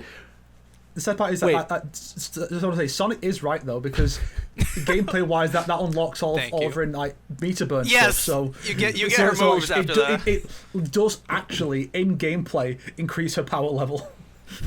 So what should have actually happened with Dark Sindel though? What should have happened is she should have said that stupid hated line, right? Like, I will finish what so and so could not. Raiden And then, could not. gets flying dragon kick by Liu Kang, taken out in a single shot, and then it's like, oh, well, that was quick. That could have been like a whole thing of everyone getting their ass kicked. That would have been stupid, right? Like, everyone would have hated that. It's a good thing we just actually, like, took her out right away, because, a literal fucking god's in the room who's, like, really good, and talented. I like to imagine, it's a headcanon, it's not real, but I like to pretend that Liu Kang is just selling the whole time. Like, he's intentionally jobbing so that everyone gets their character moment. Like, he wants Mileena to have her moment, and maybe he can see into the future a little bit, and he knows that, like, Sindel has to die, like good Sindel. So he's just playing no dead, matter what. like, oh, I'm unconscious. And he's just letting it happen. Imagine what a funny reveal that would be, and, like, how dramatic it would be for everyone who suffered from that. Like, you let my dad die, Liu Kang? Yes, it had to happen. You let him die! If you can see what I could see, Kitana, all right? You understand the bigger picture. He does say that a lot in intro dialogues. It had to happen, or I had no choice and stuff. So Oh, who knows? shit. He's going to pull a Dr. Manhattan and be like, I'm a puppet too, but I can see my strings. What He's going to pull a freaking what I Dr. do find Manhattan. very funny in the intro dialogues whenever they talk about Sindel's death, it's like there's a lot of like Kitana will fight Bihan. It's like Bihan be like, it's like, you killed my mother, and Bihan be like, what the f? I killed my own dad too. I'm not crying about it. You're an accomplice, Bihan and General Shao and Rain. You're all gonna get killed for that. It's like, bro, I haven't Another watched dimension Brusk's Sindel came. gameplay, Okay, actually. blame us.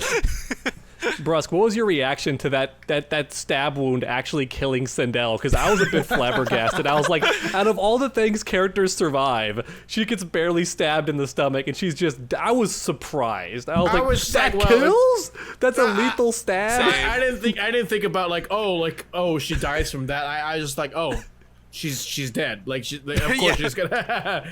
I knew she would be injured and give up the title like to Mileena, because maybe you can't have like a crippled Khan or like leader. I get that, but I was like, death. She's dead. Oh well. Hey, and listen, I just want to say one thing to all the Kitana fans. All right, it can always get worse. Okay. It can always get worse. Let me ask you this, Brusk. What was your reaction when Sindel versus Sindel, Sindel being the famous polearm user, suddenly just both pulled out a sword and just started sword fighting? I'm just like, sure. I was just like, sure. Sure. Wait, she doesn't have a sword in Deception, right? It's her staff. Yeah. With the sword. It's a Naginata still. Yeah. It's a Naginata. Oh yeah, I remember. Yeah, because she had it at MK11, so they gave her back to her in 11. Yeah. Yes, Now, but now she's as good as I was trying to joke, though, like- sword katana slashing. I was gonna joke that imagine in Mortal Kombat 2 or whatever the sequel's gonna be called. I still have no clue what they're gonna call it. They can't actually call it Mortal Kombat 2, right? Because that game can't. already exists. They can't. Yeah, But it exists. whatever they call it, imagine like they just shit on Kitana more. It could happen. Like, I don't want it to, but it could happen. Imagine like she gets some new disease and she becomes more like Mileena was in the classic games. And she's like, I hate my sister for taking the throne and always being my parents' favorite. She just like scurries off into the woods, and it's like, that thing was once my sister. And the Mileena stands are like so freaking obese with how much they keep eating now with that. And Kitana comes back dressing like how Mileena used to dress in the old games, just for attention. And current new Milena's like, oh my god, why are you dressing like that? Stop, please, you're embarrassing us all. Why are you in the Flesh Pits design? Melina stands at eating so good, they look like a victim of Kitana's MK2 fatality. Well, that was good. That's a good one. Yeah. Yeah, just my whole thoughts is just like, look, let's just even if it's not entirely true, if you didn't like Mileena being shafted and being overshadowed and not having anything to do like ever apparently to these people, which is not entirely true, which is not true at all, but just given that, if you didn't like it happening to Mileena, you shouldn't like it happening to Kitana either. And if you don't care, that just shows that you don't care about good story writing. You just want your Yas Queen moment for your character. That's it. Literally. Like, you can't argue with that. Sorry. Bye. There is one light at the end of the tunnel. I don't mean dying, but I meant like there's actually a bit of a bright future, and that's when Ermac comes out. We will get intro dialogues with him and Kitana. Yeah, so at least there you go. That's the thing is, because I reckon that his intros are not going to be Jared. It's just going to be because like Mileena in the gameplay and the intros is like Tarkat Mileena. It's not the story Mileena. It's just like the way she classically is. So Ermac is not going to be, oh hello Kitana, please show me what you're made of. I know. I don't. It's going to be sure. we are Ermac. Jared is no longer in control. I know we're not supposed to talk about data mines here, but I do think we can have an answer to how they talk, or at least I don't know if we're going to talk about that. Like I think it's fine though. We know Ermac is going to be in the game too. I do think that there was intro dialogues. I'm not going to say what they were, but I do think that there were like intro dialogues that had him speak as if he was actually like, you know, bad Ermac and stuff. But I don't know if there could be both. There could be both. I have no idea. So I imagine I a bit of expect a both. mix. Yeah, And I'd also, imagine, the energy y'all are bringing right now with like how upset you are at how Kitana was treated is the exact same response I got to learning that King Gerard was dead again in the new timeline. Because we finally have a chance. And he's in the portrait of the background of the stage too, like that was leaked, so we know what Jared looks like in this new timeline. And I was like, here we go, baby. We're finally gonna get to play as Jared, or at least have some dialogue. He's dead again? Son of a bitch! And like the main character knew was coming because it's Liu Kang. Like he knows. He did It's a canon event. It's a canon event. Yeah, it's pretty much It what has it to is. happen. Like, he better at least have some references in his move set. Like, I know it's going to be mostly Ermac, but give us at least something. Like, he summons a spirit sword and does a couple of swings like how Jared would do, or something. Well, what Give me would Jared something. be referenced? Because we never. It's not like he ever fought. Like he has He's in like the one comics comic. fighting. He has one comic panel of him using a sword, and that's it, right? Yeah. So it's all not I need. easy. I mean, I think all I it'd be need. neat. I think it'd be neat if he had a couple things from Sindel because she's inside Ermac now. I don't like that. You know what you don't want to do? You know what Ermac doing like splits and like flips? No, and stuff? what you do is you here's how you do it. You bring back, you know, in Deception to MK9, he had his mask was a bunch of straps and with a couple of bits hanging off the end. He just goes and like whips it around and catches people like Sindel. That's the Freaking Sindel Harry moves. Potter crap in the first movie with like the second face. Like, Oh god, that's no. even worse. Like, he's just like, oh, take it off. There's Sindel in the back of his head. Oh my god! I mean, we already saw that his face literally morphs to whoever is like currently in control, so it would just That's become true. like Sindel's face, which is Sindel's still I want that to freaky. happen in the intro dialogue. Just if Sindel's talking, be like, "Hi, daughter." Just turn to the Sindel's face. Oh man. It'd be pretty interesting, not gonna lie. It'd be pretty creepy, and I'd like the story animation, expansion. the sheer like animation tomfoolery that would be required to make that look convincing. I'm also excited to see if they did that. If they did that, I mean, that's a good technical, like, you know, technical achievement. You know, that's a good. Yeah. That's a good one. You know, if NetherRealm were clever, you know, when you get to that the female, like the weird gender swaps of the ninjas that you can fight in the ending. If the female Ermac, like her face was exposed, it was Sindel. Oh, that'd be kind of cute in a way. Actually, I think that's Data Man. But like, there were like, I think Ermac and Quan Chi's like bios were like out, and like that's sort of how I also know a bit of, like what Brusk is saying. Like he does stay in the Ermac form a bit more and stuff. I think And that's he even NetherRealm's goes- fault, so I don't call it a leak if they never mind. actually uploaded it. Yeah. I think the ending leaked, so I was about to say something. Oh, yeah, this I don't know, yeah. No, I'm not gonna say anything. Yeah. But yeah, that's great. We tried to give Kitana love in this section. Yeah.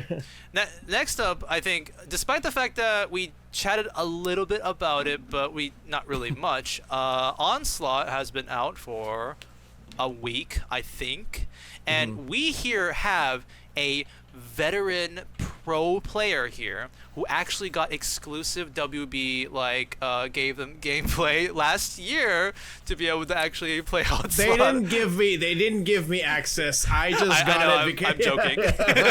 I'm joking about that. But yeah, like Brusk, I remember, back then you were like one of the people who like played a lot of Onslaught, had a lot of opinions about it. I played like hours on stream, like playing Onslaught. I'm not your and bro. stuff. I can't really speak on how the game is right now. I know a lot of people like were like saying like, oh, like the game plays for you and all that, so I don't have to do anything. It's boring. I'm like, that's not necessarily true, because once you get into the higher levels, you can't just let the game play for you. You have to strategize. Oh. You have to you have to strategize. Like, okay, I get this character, like I use like I have this character on my team so I can like fastly or like quickly like kill this goon on the back who's like shooting our guys and it's like getting a lot of damage. Like I want to make sure that person's out first, then I gotta do this one, then I gotta do that one. Like yeah, like later on during the fights and stuff, you actually do have to strategize on like how you use your special moves and like figure out what the hell is going on. Like, and it's really exhausting though. It's so like dude, like oh my god, like I have to like there's so much I have to think about. Like like there's so many things because there's so many things that you can get wrong, and you have to like do it all over again and stuff. You have to do that fight all over again. So like one move can determine the entirety of the how the fight goes. When you go in the higher levels, one move can determine everything. And if you get that one move wrong, boom, start over again. Like and you're constantly thinking like, oh shit, do I have to do that one or do I have to do this one? Should I do this first? Should I let the game play out? Like should I actually just leave it alone? You actually have to think. So a lot of people just kind of like. I noticed that a lot of people who have like said like, oh, I'm not playing Onslaught, like, oh, it's just boring because like the gameplay's for you and all that, literally just played like the first 2 levels and that's it. Which is true. Like the first 2 levels, just put it on auto and you're fine. Like there's nothing. But once you get to the higher levels, like so yeah, you can't. Sounds do a little anything. bit like TFT in that sense, where you have to manage your troops. And whatnot. it's like that, and like that's a very like super hyper like crazy way to think, like to be able to like to put your mind through, but that's the way my mind works. So like not everybody's mind is like that. It's exhausting, but I have a very exhausting mindset. Okay, I'm like one would call that. I don't want to. Never mind. When I look at the gameplay for Onslaught, it just reminds me of today's sponsor, Raid Shadow Legends. Hey, NetherRealm, if you want to do your own Raid Shadow Legends, I will promote your shit. All right, I will promote your shit. I think have all Onslaught. would. Yeah, Let's be fair. I have Onslaught. Yeah, why don't they give like promotions of Onslaught to YouTubers? Yeah, I totally. I like how Frost is like the biggest character on your screen. Like they made her like right in front. There's one streamer that I do think that they gave like some like special things to, but like literally one. I've only seen one person do it. Yeah. Interesting. Yeah, I think that would be a fun sponsorship. Hey, they give it to me. I'm like, bro, I was your biggest champion, bro. I was going on hours on stream playing your shit, but it's all right. You know, they don't know what they're doing, Brusk. They don't know what they're actually doing illegal things there, Brusk. Technically speaking. No, they did send me a ceasefire. Literally, they just said, they literally said, hey, we're going to hey, thank you for like They said like, hey, thank you for playing Onslaught and like showing like how excited you are for the game and all that, but all like emulators we're gonna be taking down, and like interesting. They're not gonna be able to. So they didn't tell me to stop doing it. That was like a little hyperbolic, but they did say like we're gonna be taking it down. Like you can't be making content anymore. Okay. Like, okay. Dang. Right, yeah. It's not as bad then as what Harada did to that Tekken player. What happened there? I don't know. Sorry. Oh, it was amazing. So like there was the early access for Tekken, and some people cracked it the same way that Street Fighter 6 was cracked, so they could keep playing it after the beta access ended. And that's not allowed because it gives you an edge up on people at tournaments, right? So one guy did not do that. He just got lucky, and like the game was ending at different times for different people. Like it's just out of your hands, right? So the game just let him keep playing for longer than most people. Someone saw that he was still playing, reported him to Harada saying that he had cracked the game. So Harada showed up like in the dude's timeline on Twitter and said, "Sup, cracker," or something like that. And then like threatened him too, and he was like, "What? No, I'm sorry, I'll stop playing." But like he wasn't even cracking. He just just like, what's up, cracker? Yeah, it was awesome. Just what's up, cracker, like straight up. I thought Harada was being a bit racist when you said that, but I guess he was cracking the game. That's so cracking funny. the game, yeah. That's actually. Wait, really I as an Asian, I'd like to ask: that. should I censor that word for the podcast? Just asking. No, not in this context. Okay. I'll keep that in mind. It's a racially charged term, but it's not as bad as the N-word or anything. Yeah, but basically, Sonic, like white people don't care as much about white slurs as they do about black slurs. Let's put it that way. It's Very still well. not okay. It's still not okay. You I shouldn't be actually calling find I find those slurs for white people really funny. This one guy has like a collection of them, Yeah. and I read them, and some of them really made me laugh. I'll Yeah. save them for after the podcast, but I'll share them with you guys. They were funny. Like, Okay. I was laughing. Midway through our conversation, I realized something pretty funny because when I started the Onslaught conversation, I was thinking like, wait, shit, our whole like the big topic we were supposed to talk about was the Halloween fatality. Ah, fuck. But yeah, I'm sure we're having a good time with Onslaught. I mean, it's all But- connected because about like, the horrific monetization that NetherRealm was doing with the games. So it is all connected. I was it's not just also gonna them. make I a very noticed that, funny. Oh, you go go. Well, I noticed that a lot of games, even games that I thought were doing fine financially, are also upcharging a lot for their DLC. So I'm wondering if all the people who produce these games, not the actual developers, but the ones above them, have all kind of like agreed, and they're like cabal, Illuminati roundtable are like, we're just gonna start overcharging for everything. If we're all doing it, then comparatively, it's gonna seem like we're all like the same. No one's like worse than anybody else. So we're all just gonna start upcharging, and it makes me worried that like the game industry is actually doing worse than we think it is. Like it's actually in a huge amount of debt, and they've got to make their money back or something.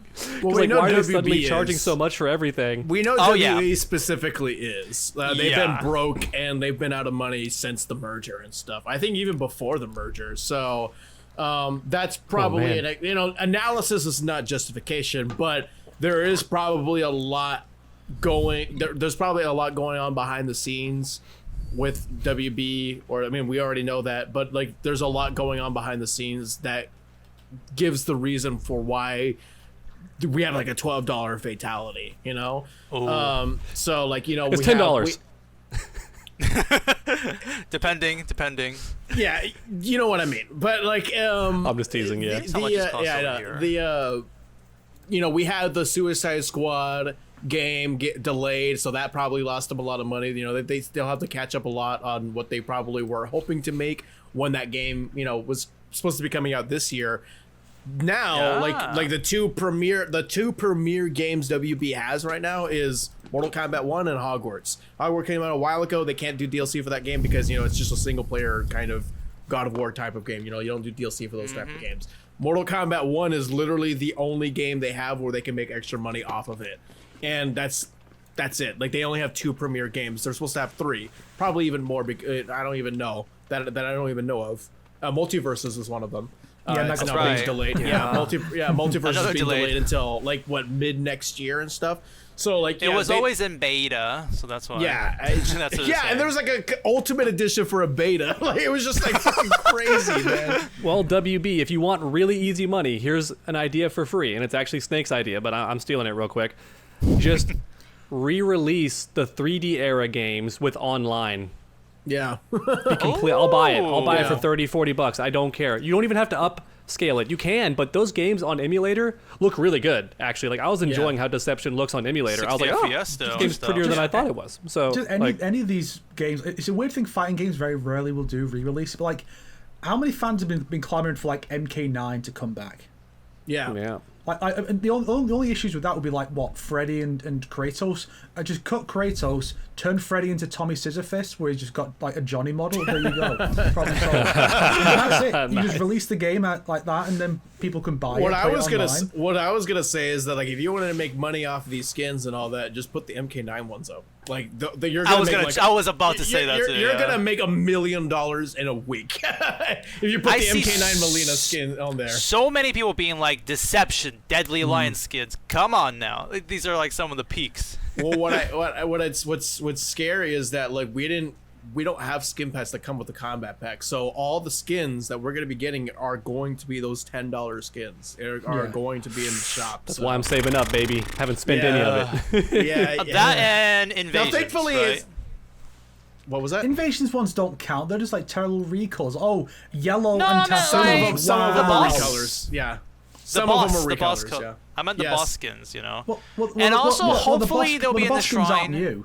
The boss skins are just the evil versions. Oh, from the you're not story talking mode. about. Oh, that's right. They're not yeah. released It's yet. new so to technically me. speaking, they're new. They're not released new yet, to technically, me. but technically it is new content. Technically, we don't have those skins yet. So Yeah. it is still And kind listen, of cheap. guys. Yeah, I know what you're saying. Yeah. Friendly I hope reminder: those Street skins Fighter you 6 don't still buy only it, has 2 though. costumes for every character. They still haven't gotten to Costume 3 yet, so comparatively, we're eating really good over here in Mortal Kombat. So. I'm just saying. Yeah, I heard some people say the color palettes are a lot more interesting in Mortal Kombat compared to Street Fighter 6 because there's a lot of them and stuff. I'm still mad we can't just custom do it. Like a color 2, color 3, and just like do it ourselves. Yeah, Street Fighter 6 has this problem too, and it's weird because I see so many people on Twitter like comparing, like thinking Street Fighter 6 is this god like perfect game. It has everything. I'm like, no, there's a lot of problems with Street Fighter 6 too. It does, but what's not even a real story mode. No, okay, there's no real story mode. Their monetization is really bad. Like they got like I was about to make a joke being like, what's worse, $10 fatalities or $15 like Teenage Mutant Ninja Turtle skins? Turtle costumes. And which recently they released like you can spend $25 on a skin in the game and stuff. It's like what? Yeah. I think it was like a samurai skin or something like that. And it's they're all avatar skins. They're not like skins that you get for your character. Too. So there are these really highly detailed, like really cool looking skins, but they're like not for like what you're actually going to be using in the game. Like, you know, like you can do avatar battles and they're fine. They're cool. They're fun and cool.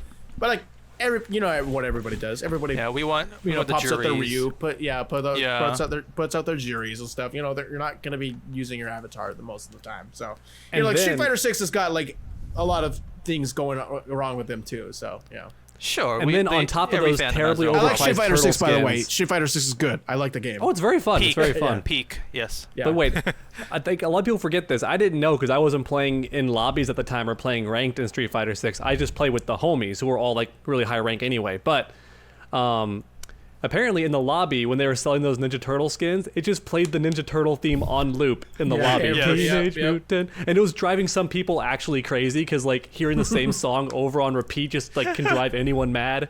I think Guantanamo Bay proved that for a torture method. They would play Barney on loop or some crap, so it can actually like make you go crazy. Can you not turn off the music? Like just turn the music off? You can, but you shouldn't have to. It shouldn't be forced down your throat by default. Agreed. But anyways, we're not here to shit talk Capcom. We're here to shit talk NRS, guys. Okay, come on, let's get back on page. I gotta beat the shill allegations. Okay, let me exactly. Make sure why we're in. Right? I was gonna make a joke, Brusk, because you were saying like, you know, oh, even though Mortal Kombat 1 did this problem, but I can give them the pass, and I was like, but speaking of something you can't give a pass, and I was gonna transition to this segment, which was an hour ago, but yeah, we failed that. Yeah. Well, I mean, the main idea was there. The main idea was driven, so we got it. Oh, thank We're you. good. But before we move on, you can't escape the shill allegations. Then I'll be the only one. You can't leave me here alone. We gotta have at least 2 shills. Come on. You still have the NRS water bottle. Look, you made a video talking about the fatality, the $10, $12 fatality. All right, you're good. All right. There you go. Yeah. Fun video. Yeah. This is me and Snake. This is our way of shit talking NRS. This podcast. Speaking of shit talking, so you brought up the early access thing for Onslaught, but what's also funny is that a lot of people got early access to MK1. And one of them was like the king of the fighting game channels, Maximilian dude. Love that guy. But what's so funny and ironic about it is like on stream for a good amount of time, he was just shit talking how the game wasn't finished and like pointing it out. And I'm like, here's where your early access went. Another round. To an OG, an old school fighting game player who's exposing how your buttons aren't actually functioning and how like there's actual bugs in the game. Yeah. Yeah. Well, it's a good thing. One thing. But yeah, Snake was gonna mention that. Why don't take a break before we get into the fatality topic? Well, I won't talk about the fatality, but one last thing I was gonna mention with Onslaught is that I still don't know, like, I want to play Onslaught more because the way you play the game, like the way the game plays, is actually stuff that like that. It's friendly to how my brain like works, like in general, like in life. Okay. So like, you know, like I'm gonna like playing the game, but I know it's not for everybody. I understand that. But the one thing that I want to know is that like I still don't know like the story of Onslaught. Like I don't know it. So like I need to watch like a 2-hour YouTube video explaining the entire story of Onslaught. Because like I still don't know like what the whole story is about. It's not complete yet, right? So technically is it not speaking, complete? Like does it get updated or something? Yeah, as far as I know, there's 4 chapters in the game so far, which are I won't spoil it, but like there's 4 chapters so far to my knowledge. So I think it is, which is weird because like the first 2 were out for like a year. I guess it was really slow with the updates on that. They've added the new little Scorpion stories, like a temporary thing with the M1K Scorpion. Which that's something I'm making a video. Quite Lane Scorpion is in Onslaught, so that's quite interesting. Yeah, I've got a video scripted on that. Wasted potential, because of course they miss the opportunities with it. But yeah, as far as another story's not complete, and I don't know how many people would even have gotten all the way through it, because it really forces you to level up the characters a lot to make progress in that story. No. Yeah, it's kind of funny the way that story works, because it's almost antithetical to the way NetherRealm normally approaches this stuff on a technical level. Because the reason all the cutscenes in a NetherRealm story are pre-rendered is so that you can have that play, and then the next match and location, everything is loaded up behind that. So the video's just playing over everything being loaded up. So you have a very smooth transition from one location to another, instead of like Street Fighter V, where you'd have the load screens. But this game is like, yes, I made a little bit of progress in this chapter, and now I need to wait like a week, because you can't even grind the characters, because you have to use coins to level the characters up. So you can't and just if you don't have replay any coins, you're gonna have to buy it, I think, right? Yeah. So you can't just replay old levels. That's how it was characters. That's how it was a year ago too. That's how. So they haven't changed that. No, they haven't changed it. Man. So it's like if you're stuck at a certain point, it's like making good progress in Scorpion story. Let's see where this goes now. Oh, I can't win. My characters aren't good enough, and there's not much in the way of other modes to get more money.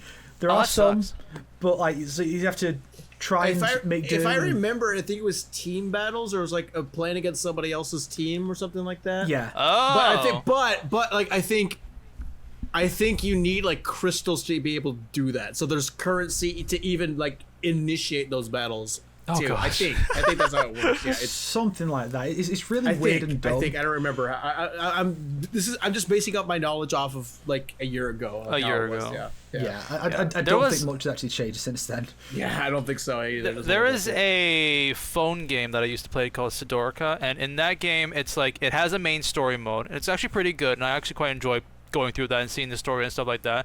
And in that mode, leveling up is so not hard, and it's not like the point. You can just play through the story mode and see what happens in the main story, where it's like all the other 4 or 5 different challenge modes that are like, oh, you gotta grind, oh, you gotta do all this shenanigans, oh, you need this special SP character and stuff like that.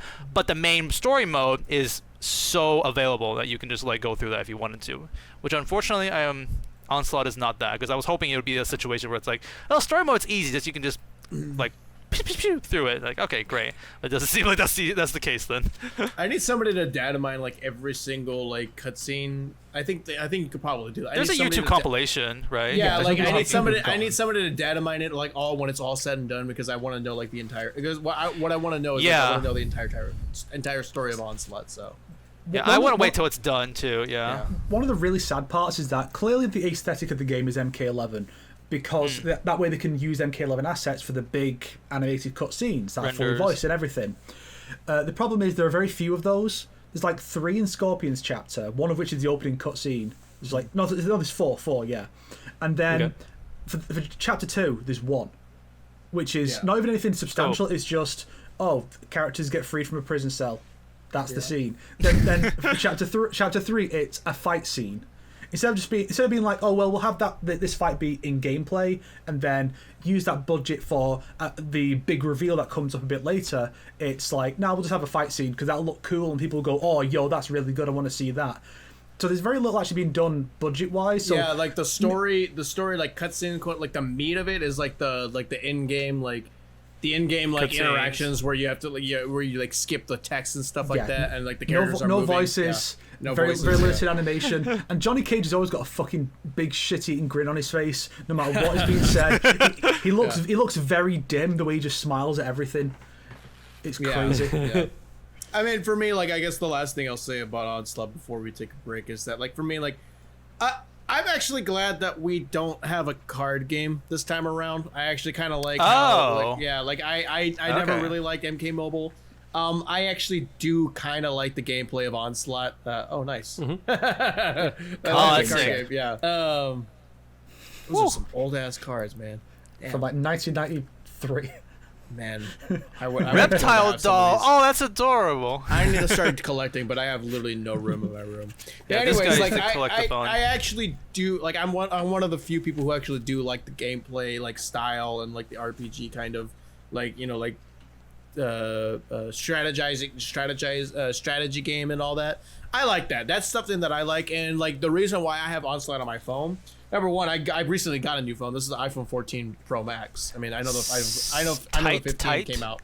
Yeah, I know the 15 came out, but fuck you. But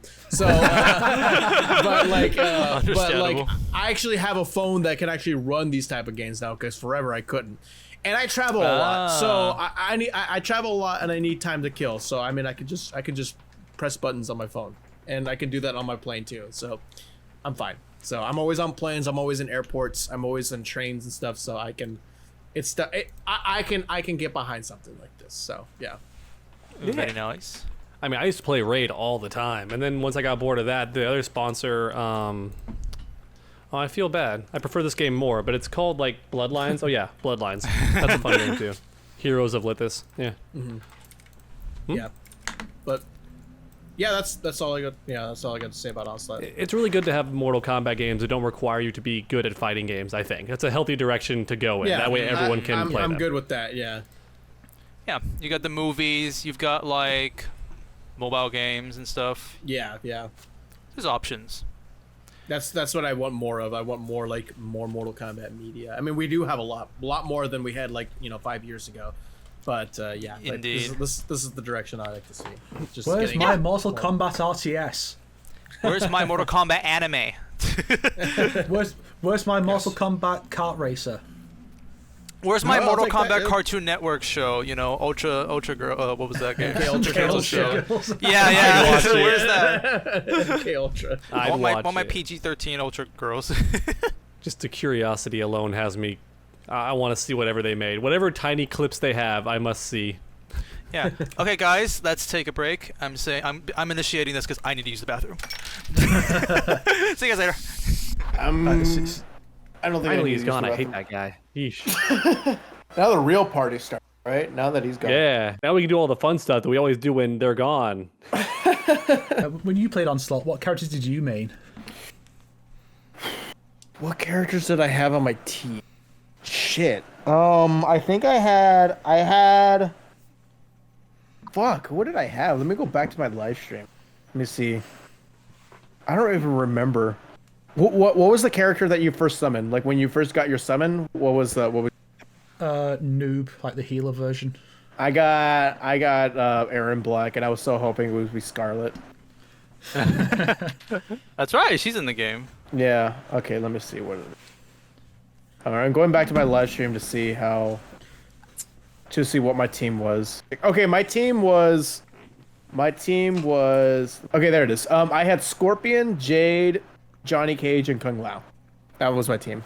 You have Scorpion, Noob, Frost, and Nightwolf. Nice. Yeah, I did have Johnny, but Johnny's been very quickly outpaced by a bunch of other characters.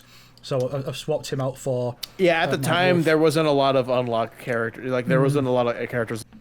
So yeah. I think most people just. I think most people will have Scorpion in their team just because. I wanna have like an MK1. Sorry, I interrupted you. I just won't think. I want to have like an MK.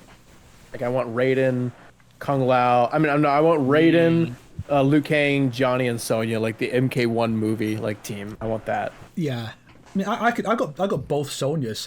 It's like one of the little, cause in certain levels of Sonic you get little like side missions, and it'd be like, to get a star for this level, you clear it with 2 Defender class characters or 2 Soul Affinity characters.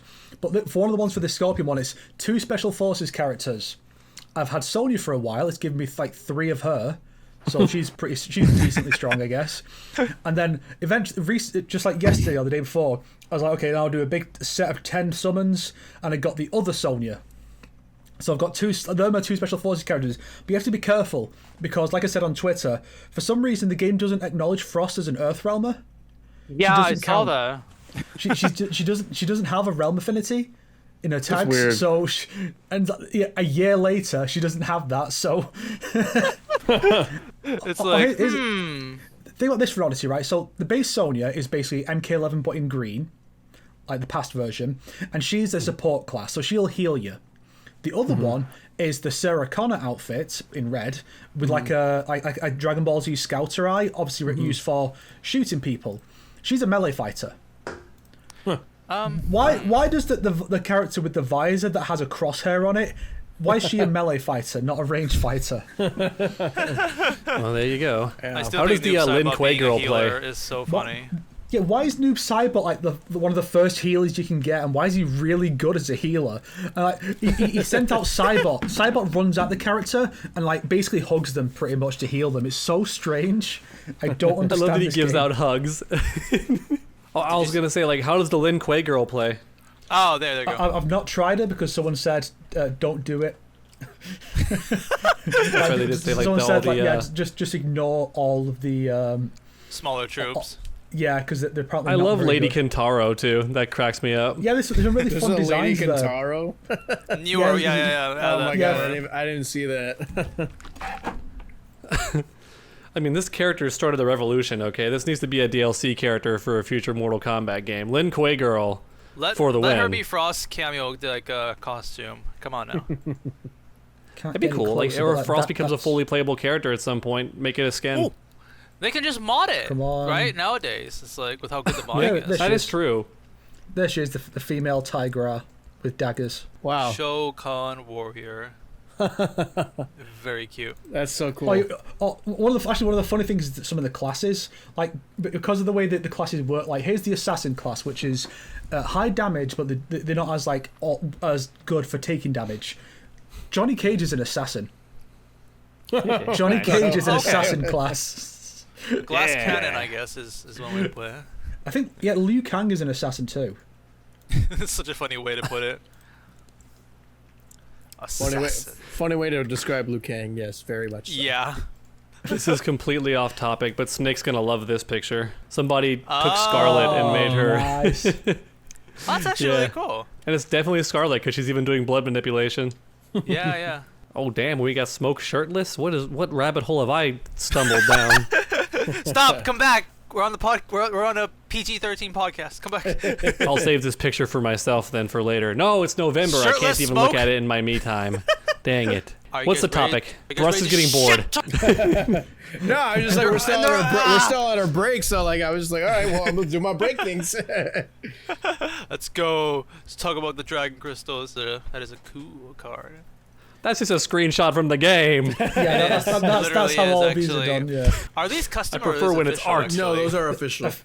Yeah. Oh, okay. Yeah. I knew they had like the cards from MKX. I didn't know they did it for MK11. Yeah, no artwork, just screenshots. Cyrex. You couldn't even get a close with Cyrex's face. It's just like, just stop it themselves. So amazing. The funny part is, I went because I got like the starter box with these, and I've gone through all the characters, and I realised there's one character from the game, one playable character from MK11's base roster who's not in this thing. Johnny Cage. Oh, that's sad. He's the only one. The only one, like collectors in here, Cetrion, Geras, Jackie Briggs. But Veronica? John is. I think she is actually. Like John is like the one character who's not. Are the It's DLCs so in it? No, not the DLCs. Okay, Yeah, okay, Chronica, so base. Chronica has a base card. Veronica. There she is. Oh my god. Is there a card for this character that I just learned about, Snake? This seems like a pretty important character in Mortal Hydro? Kombat lore. Ice. Ice. Oh, Ice. Yeah, His name is Ice. I think I made him. I might have actually made him canon in MK Chronicles. There you go. I'm so wait. How does his shirt work? It's like you can see part of like his muscle going into this shirt. That's but the it's like, 90s, baby. That's how the 90s. That's very 90s. It looks like it's painted on him. Yeah, that's how it was done in the 90s. Like it's so funny. I look at Spider-Man from the 90s, and it looks like it's just painted on. You can see every Sonic contour of his rippling muscles. It's so. Must the I 90s, show the 90s you was a Sonic? decade of excess. So Bring it back. Bring it back. What are you saying, dog? I miss the men being absurdly steroided and the women wearing nothing, no matter what their position is. this is look like at that. average. This is average 90s artwork. That's a pretty Yeah. slim guy, actually, for 90s. Brock looking kind of lean. He needs a sandwich. Look at all those muscles on his shoulders. Like what the fuck? Oh my god. It's so excessive. Oh, that is a lot of muscle lines. What did I say? I think I just said, what's the next topic? Oh yeah, Fatality Halloween. We can't stop hiding. You people right. who love shilling. It's poo. time Let's to. move Time on. to. All right. We got a shit talk at our rest. No more shilling. No more shilling, all right? Shilling time is That's over. right. The shilling segment is on. I will say I will say I'm actually quite surprised how like unanimously like together the community is on like how they don't like this like thing in the shop basically. It's like the Deadly Alliance Scorpion, it's a good skin. People like it. It's like okay.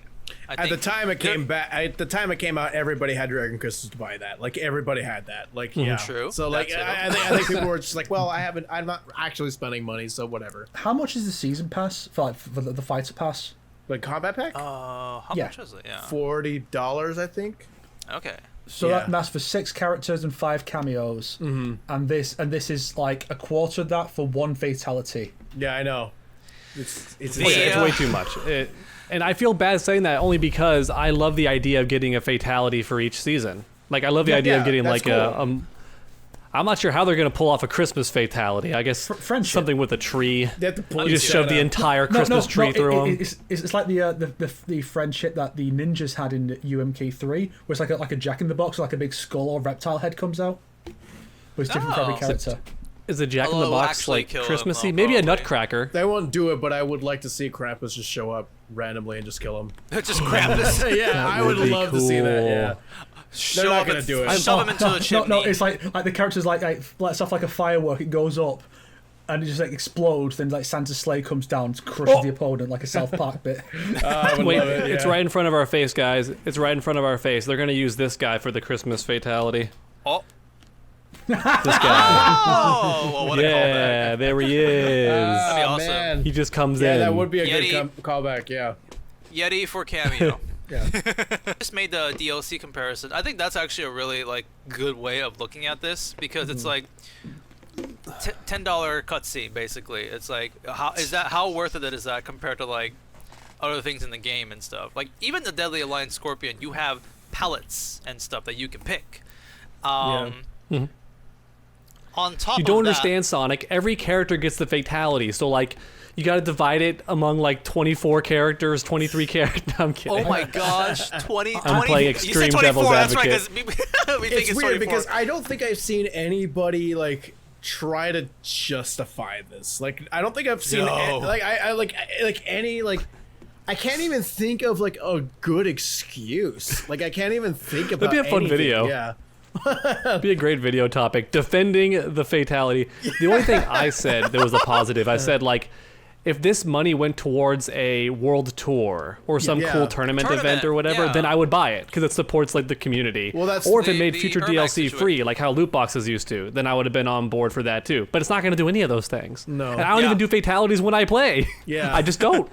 Well, I mean, like, it's a good fatality. It's a reference It to is. the Halloween It's a movie. cute fatality. It's a reference to the Halloween movies, like Halloween 3, where the pumpkin is on your head and like your head starts to deteriorate, and then there's like a bunch of bugs that start coming out, and your head starts like melting and stuff. Like that's how it was. That's how the fatality begins. And then I wonder when if that's a hint of saying Michael Myers would be, confirmed. like eventually. Yeah. and the Myers house is white, and the house that's in the fatality looks like the Myers house. So Oh, yeah, okay. like it's a reference to Halloween, like the actual Halloween movie. So I like it. It's a good fatality, but I'm just like, I'm not paying $10 to $12 for that shit. Like, no, hell no, fuck you. I'm not doing that shit. So,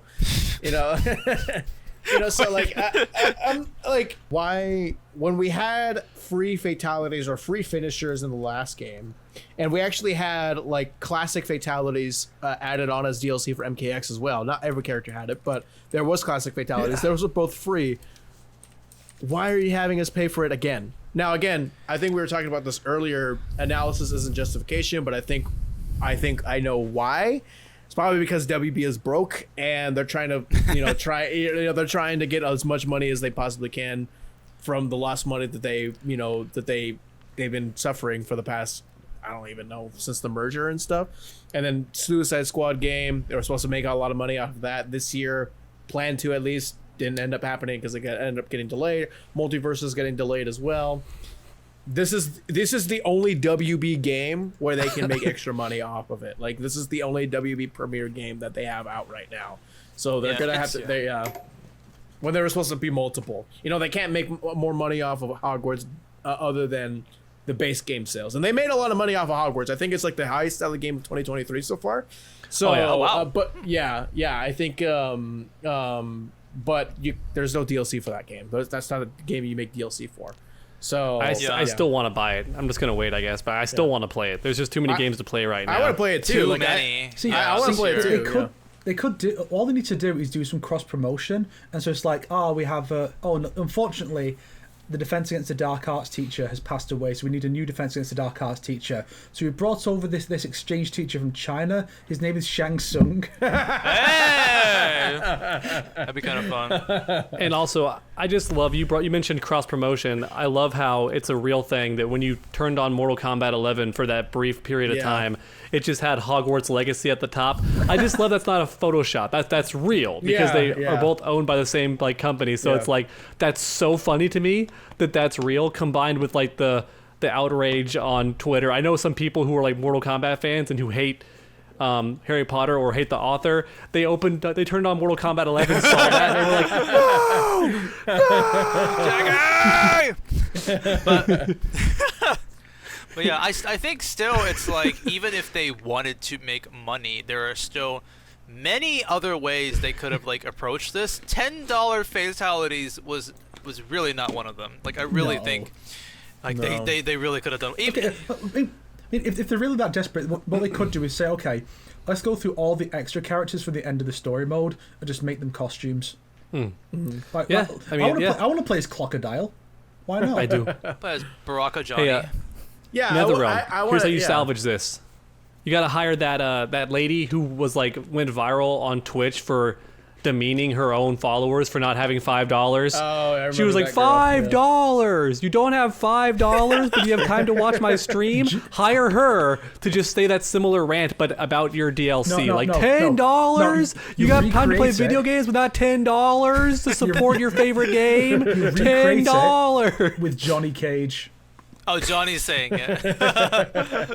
Johnny would totally be a show for this. You need to sponsor my new movie, guys. The one I'm making right now. It's funny because I actually he is like I met that girl at TwitchCon before she got before she got like popular in a bad way.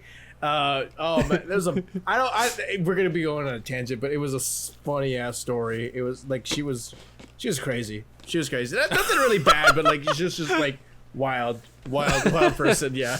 Talking about like monetization stuff, especially in MK, it's like I feel like this game is even like where people were much more harsh on it, not just because it had like just the $10 like fatality and stuff. We already paid $70 for the game, not $60, which is the base price of how video games are. It's like, what was the first game that was announced as getting $70, and people would be like, oh, $70? Tears of the Kingdom, that was the first one. Like the Legend of Zelda game, it was like, oh shit. You have to justify being a $70 game, and I do think Tears of the Kingdom really justifies it for being 3 times bigger than the original game. I was like, okay, you shill. Like, you freaking shill. But okay, but like, can you justify why this game is more expensive than Baldur's Gate? Isn't that game like? I gotta play that huge? too. There's so many. 2023 is an interesting year of a lot of great games and a lot of garbage games too. We had the Gollum video game. There was the King Kong video game that came out recently too. That's also complete garbage. Lord of Ring Gollum, remember that? Lord of Ring. It's scary how many games, like good games, that came out this year. It's like, gosh. Wait, did WB publish Gollum? Like, they have the Lord of the Rings rights, right? So wait, let's see this. Oh no! WB, I'm sorry. WB, I'm sorry. It's a good game. I speedrun it. Lord of the Rings, Gollum, 11%. Let's see. Real quick, while you're looking that up, one of my favorite things about that Gollum game is that when I worked on games in college and like made video games, some of the bugs in that game are bugs that we ran into just as like first-time developers. So I love how this game that has like $1 million IP backing it has those same mistakes. Like one of my favorites is if you died a certain part of the game, it loads you back to a previous spot on the map where the gate already closed behind you when you left that area, so you just can't proceed because that gate's still closed, and like you're just forever stuck there. Oh my god. It blows my mind because even before that, there were already some pretty shitty games that came out this year, but it's just like, Golem is like, hold my beer, and then King Kong shows up, is like, hold my beer. It's like, how? What? It's a really big beer. I'm looking it up. I don't see WB related to the project. Bros. So Gotcha. Yeah, I'm not but seeing it at least it means their name's not attached to this. Yeah. Maybe Absolute train they're wreck. like, no, we are not related to this game anymore. Get rid of our My names. favorite critique of the Kong game was it takes real skill to make a King Kong game where you don't even feel like you're giant because everything else is upscaled too. That's right. So you feel like a regular-sized gorilla just running around. Pretty much. Which is yeah, true. Little tiny gorilla.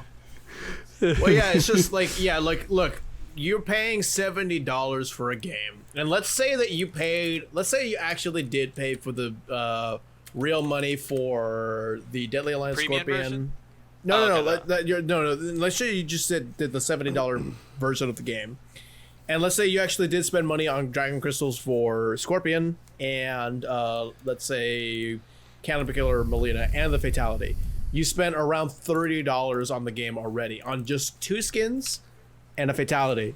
You already spent $100 on a game, and you just got 2 skins and a Fatality, none of the DLC characters. So if you paid $100, how much is the premium edition? It's like $100, or is it $110? I forgot how much it was. I think it's 110 because someone mentioned like the premium version like doesn't really cut the cost of the DLC. It's not like more worth it to get it. Yeah. Like, okay, so the premium version is 110. So let's say you did the premium version and you did 100, you got 110. You probably didn't spend Dragon Crystals for the Scorpion skin because I think the premium edition comes with the Dragon Crystals. So just Cannibal Killer, Mileena, and the Fatality. So that's $20. So you spent what, $130 on a game? Damn, man, that's a lot of money. That's a lot of money.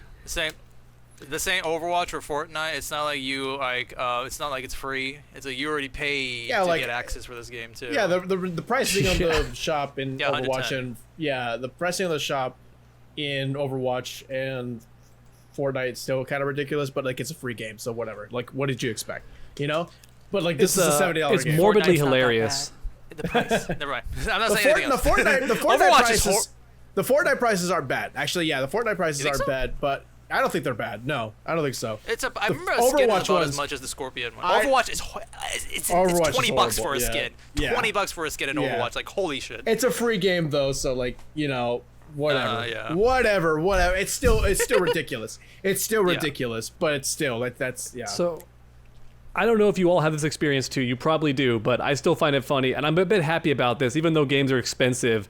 There was a time where it was just expected that every time a new generation console came out, the games all went up $10, like universally. Yeah. Like the PS1 games were like 40, then the PS2 games were all 50, then like the PS3 games were all 60, and I think finally they've capped off and been like, this is the price that games are. Yeah. Like, I'm not going really any higher because it's finally stagnated. But that was a scary thought. Like that was like just literal inflation for no reason because comparatively the games were pretty similar. They just went up $10 in price every console, and you're like, I already spent money on the console. It's already more expensive than the previous console. I don't have more money.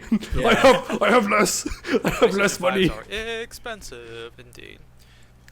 Yeah, people don't have the same amount of money they did 4 years ago. So it's yeah. It's sad. My dollar is literally worth less. Yeah. Unless I go to like Vietnam. Yeah, there isn't much to justify the Fatality. Honestly, there's just not. I'm very surprised that there hasn't been any. Well, not really surprised, but you know, there hasn't been any like response to this or anything like that because it was universally backlash, but it had a universal backlash, but no kind of, you know, like, all right, guys, well, we'll try to, you know, lower the price down, or we'll try to give you more Dragon Crystals in the next update or something like that. But no, it's the same thing. So I wonder if they're still working on it or if they even care. But yeah, it's just it's hard to say. I don't know. Still can't believe it. Like 30-ish characters in Mortal Kombat 11 all got a free update with everyone getting a free Yeah, friendship. everybody got a free friendship. Everybody got a free friendship. You got to pay for it Dun this time. dun dun dun dun dun dun dun dun. Dun, dun, dun, dun. And they never financially recovered. They've been in the hole ever since. Yeah. friendship So this death. Fatality, can the cameo characters do it, or is it just the fighters? Just Oh, the fighters. Just the fighters. Just the What, fighters. Snake, do you really think they're gonna animate Motaro doing that? Come on, now, they don't have the budget for that. For $10 fucking they should do. Yeah, for $10, yeah, for sure, yeah. Oh yeah. It's worth it for. I mean, Motaro does have one of the best cameo fatalities in the game. Yeah, I like. Yeah, I do like Motaro's fatality in the game. It's good. He's a good boy. He's a good cameo. He's so useful that people forget all the stuff that he can do because his teleport's the main reason people pick him, but they forget he can also reflect projectiles indefinitely. He can fire 3 on his own, which is like just absurdly good for lockdown. Hey, he's good. And he has one more. Oh yeah, he just like roars and shoots it. And he has his own little fatal blow, which I still find funny. He just interrupts your fatal blow. That's like the best part. Yeah. Not that he can do it, but the fact that I think he legit shoves your character aside and does the punch. Yeah, like which just looks funny. The cameo character does it first. Yeah, he's because Yeah. usually in your fatal blow, it's you like your main character does the main hit to get there. Yeah. But Motaro cameo does it first. Yeah. Yeah. And just punches him square in the face. Yeah. Overall, I do think like okay, the community outrage is correct, and even my own, like, I do feel like people talking about this is a good thing. My approach to this, and I'm pretty sure everybody's approach to this, like, is just to ignore it. I mean, like, in the shop, like, it's just like, wow, that's egregious. I ain't paying that. That's my first reaction to the situation too. That's so. what I did. I don't have it.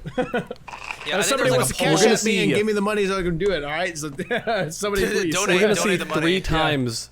We're gonna see 3 times the outrage when a skin that everybody wants does inevitably show up and nobody has any crystals left because they've bought like stuff they already wanted. Yeah. Then we're gonna see the outrage. Like NetherRealm purposely, strategically, deviously waits until like 3 DLCs later when they know you don't have any more crystals, and then it's like Mileena Flesh Pit costume. Or it's like or MK9 Mileena. I would like Deadly Alliance Frost Deadly in her Alliance alternate Mileena. outfit. That'd be pretty Sorry, cool to me. Deception. Yeah. Or they bring back like really famous Jade costumes, like Deception Jade, when man. Jade is available in the game if Yeah. she ever is. Like that'd be cool. What other big skins are like really wanted and sought after? Oh, Deception Mileena would probably Deception get a lot Mileena. of Yeah, I just said that, yeah, people mad if it was locked behind a Deception paywall. Mileena, MK9 Mileena, Deception, like, MK9 a Kitana. lot. Yeah. Yeah, a lot of deception skins. Basically People all are the just MK9 skins, you know. all the MK9 skins. Well, if WB are really desperate for money, what they need to do is do to Mileena what Street Fighter 5 did to Chun-Li, and just give her like dozens of costumes and more Barbie than doll. everyone else. Yeah. Yeah, just all give it to Mileena. MK2, Just give it all to Mileena. 3, Gold, Deception, X, 9, 9, 11, 11, 11, And 11. then- Shaolin Monks. Can't get Shaolin Monks. Havoc Monks is mains good. will be like, may I have some more skins? No, you already have the slab of Meave on your body. There's your skin. Get out. Here's a fun Mileena. topic, okay? Havoc being the game's equivalent of Collector is hilarious. Yes. Here's a funny topic then. What do you think would be the most ridiculous thing that they could charge money for or charge Dragon Crystals for? I just thought of a new win pose for every character or something, and it costs man. like $12, and they just pose different in the victory screen, and that's it. like to get custom intros But it's like and their outros. classic. Yeah, Yeah, like Mileena does like a In little side cross MK11, in the air. You have the Customization cool screen to slots. do it. It's like you're. Like the ability to save more than one version of the character like MK11 had. Oh, Pay they for that. charge for that? Like charging for frame data in Tekken 7? Just charging for basic features. Oh, Oh my no, god. No. If they hadn't fixed the frame data, if they charged for correct frame data, Oh!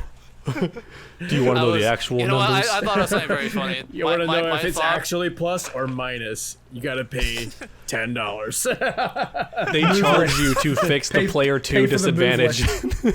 I'm just thinking of like the battle royale games, and it's like what are the cosmetics that they have there? They have sprays. So imagine you have to pay to like like spray on the ground or something. Pay for emotes. Emotes actually makes sense. Pay for tea bags. Just like Pay for tea bags. Well, yeah, victory XD poses victory poses or something like that. Yeah. Pay for intro dialogue. Hey, Pay it's voice acting. for the classic intro dialogues where you can do where there's three lines, not instead of two. Yeah. Pay Classic for intro new dialogues. narrators. Oh, new announcers. Narrators. Now announcers. Yeah. Yeah, I guess they already did do that. You had to, Yeah, you could they are spend doing money that. on You Shang have to buy Tsung's the Shang narrator, Tsung right, one. or something. Oh Yeah. yeah, you no. do. You have to pay. The You announcers, you buy gotta pay for Shang. them. Yeah.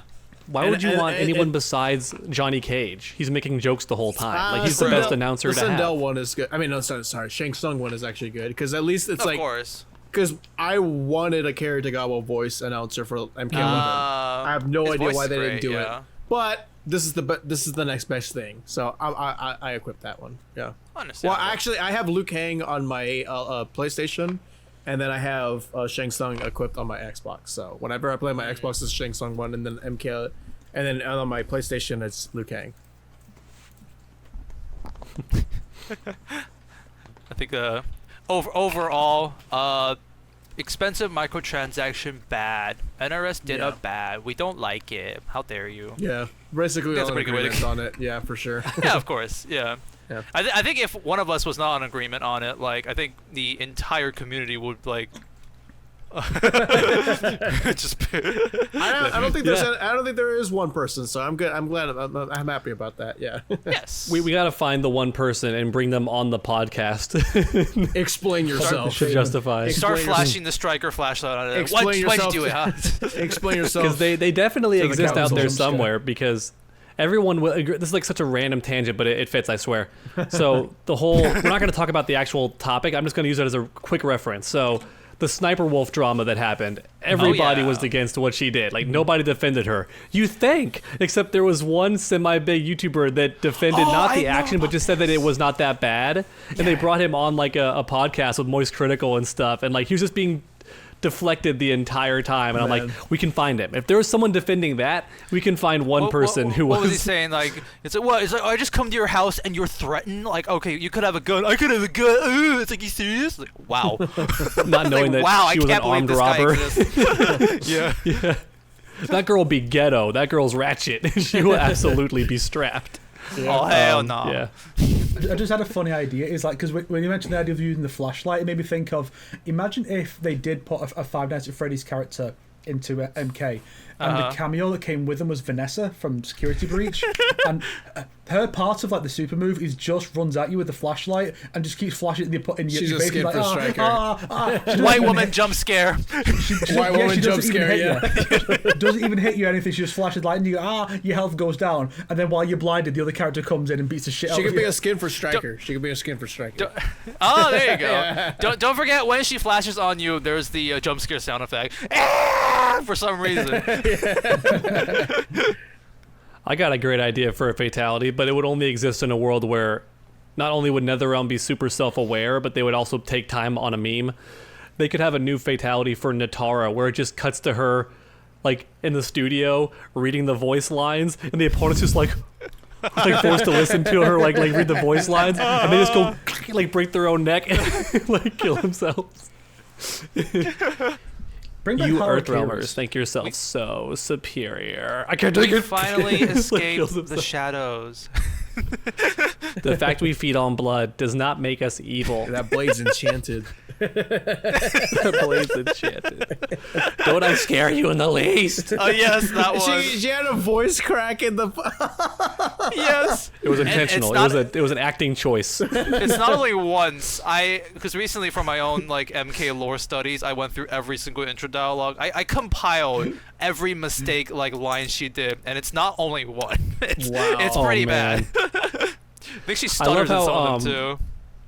Because AI voices are taking off so much right now, people have done like skits and like fake AI lines for all the characters. I'm not memeing right now when I say that the AI voice for Natara has better inflections and sounds more genuine than Megan Fox. Like it sounds like an my actual gosh. person talking when you use the AI. And hilarious. that's a mod people should make. Replace all of her lines. Oh man, that's a good one. I didn't even think about That's that. a good Yeah. There should be a mod to replace all her lines with actually like improved, Professional mega ironically with human emotion. Yeah. Oh man. Yeah, man. Modders, if you're out there, please do that. That'd be hilarious. Yeah. But first finish up the all the classic costume mods first. Yeah, and do the those. MK9 ones. Do that first, and then the AI. Somebody voices. is modding. Also, I did see somebody is modding the Deception Mileena, so I'm excited for that. Yes. Yeah. I saw the mask. It looks Yeah. good. It was impressive. The veil thank you. that we never got in 11 for some I saw perplexing the, reason. I saw the costume too. The costume is it's being worked on right now. So thank you, Yeah. thank you. You're Send saving links. the game right I now. must You're see. giving us good skins because there's not a lot of good skins in Some the of game. the mods. Some of the mods are really good. Yeah. I think right now they're trying to I think what they said is that like you can't do it online. That was kind of obvious, but they said like it crashes anytime you try to go online. So I wonder if modders are going to figure out a way to make sure you can play it online. I'm sure within a year. I'm sure. Well, people it's gonna be hard because how do even modded skins work when you try to do online in Street Fighter 6?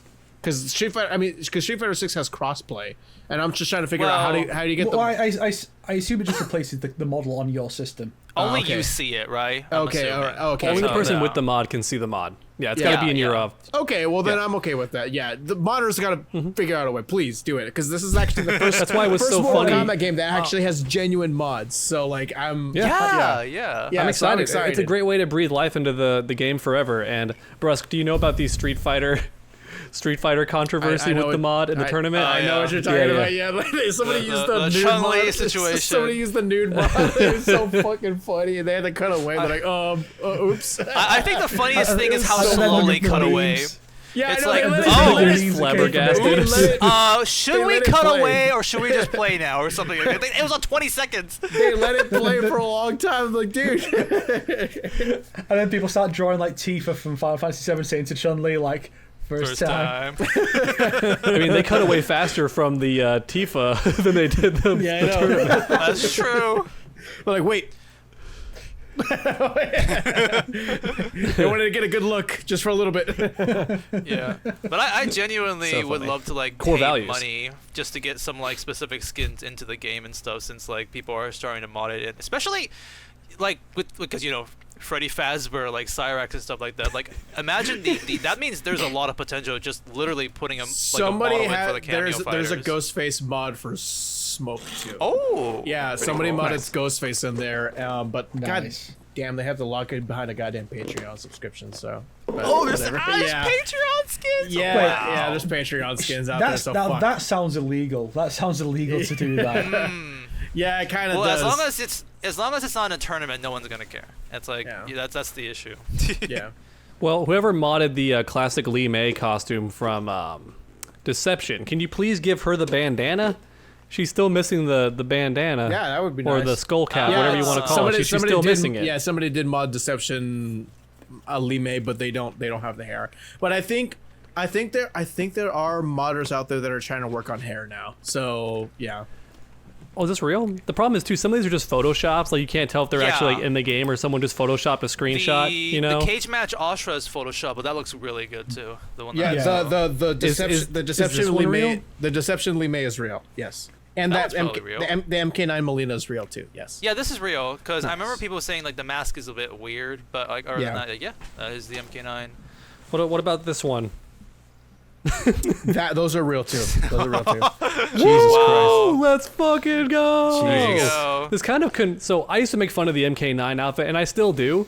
But I'm not gonna lie, it does not look terrible with updated graphics and stuff. No, I they mean, don't. like modders. It's also made by modders, so there's that sense of like, oh wow, the community did this. That's amazing. But if NRS made this, And they'll listen- be like, oh, so much they have to fix and whatnot. Yeah. And listen, NetherRealm, there's so many easy ways to make these costumes canon without messing with the characters' personalities. Just make them the Halloween skins.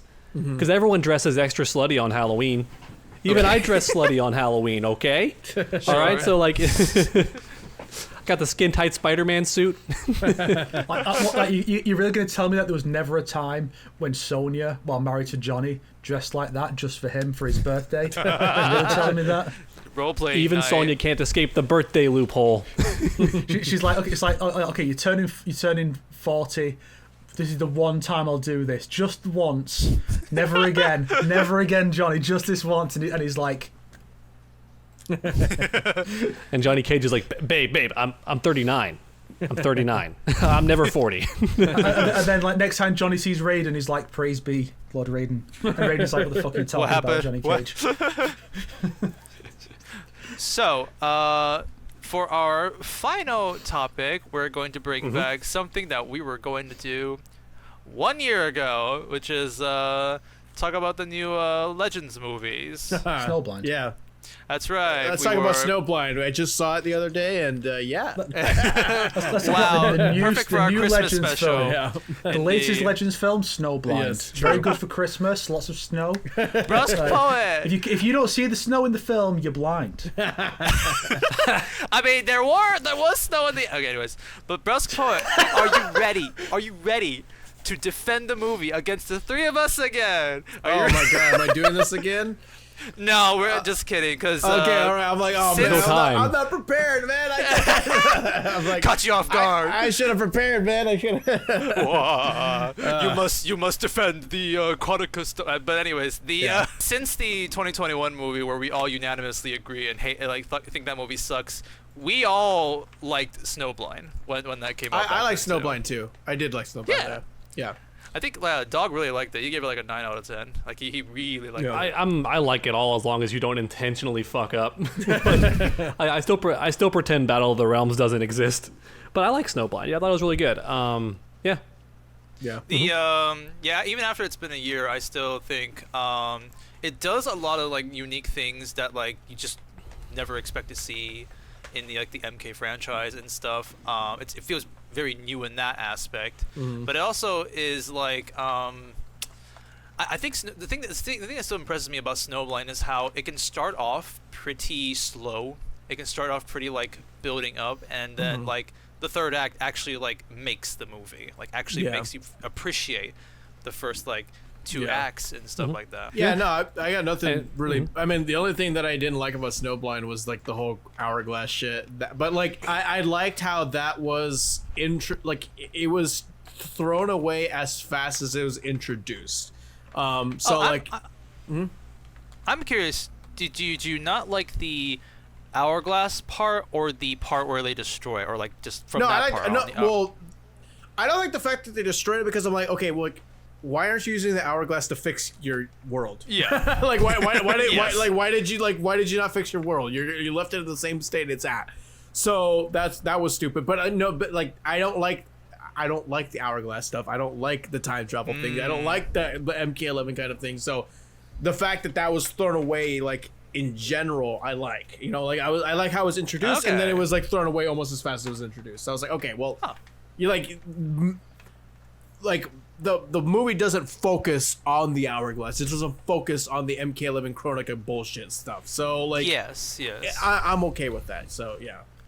So would you say like, if like say it never had the hourglass stuff like shenanigans at the very end, and it was just like a volcano and just ends there, would you still say the movie is all right? Or yeah, like... I mean, I still like the movie in general. So like, yeah, no matter what, I still like the movie. Yeah, so like, yeah, I mean, it would be a lot better for me, yeah, if the hourglass stuff wasn't there, yeah.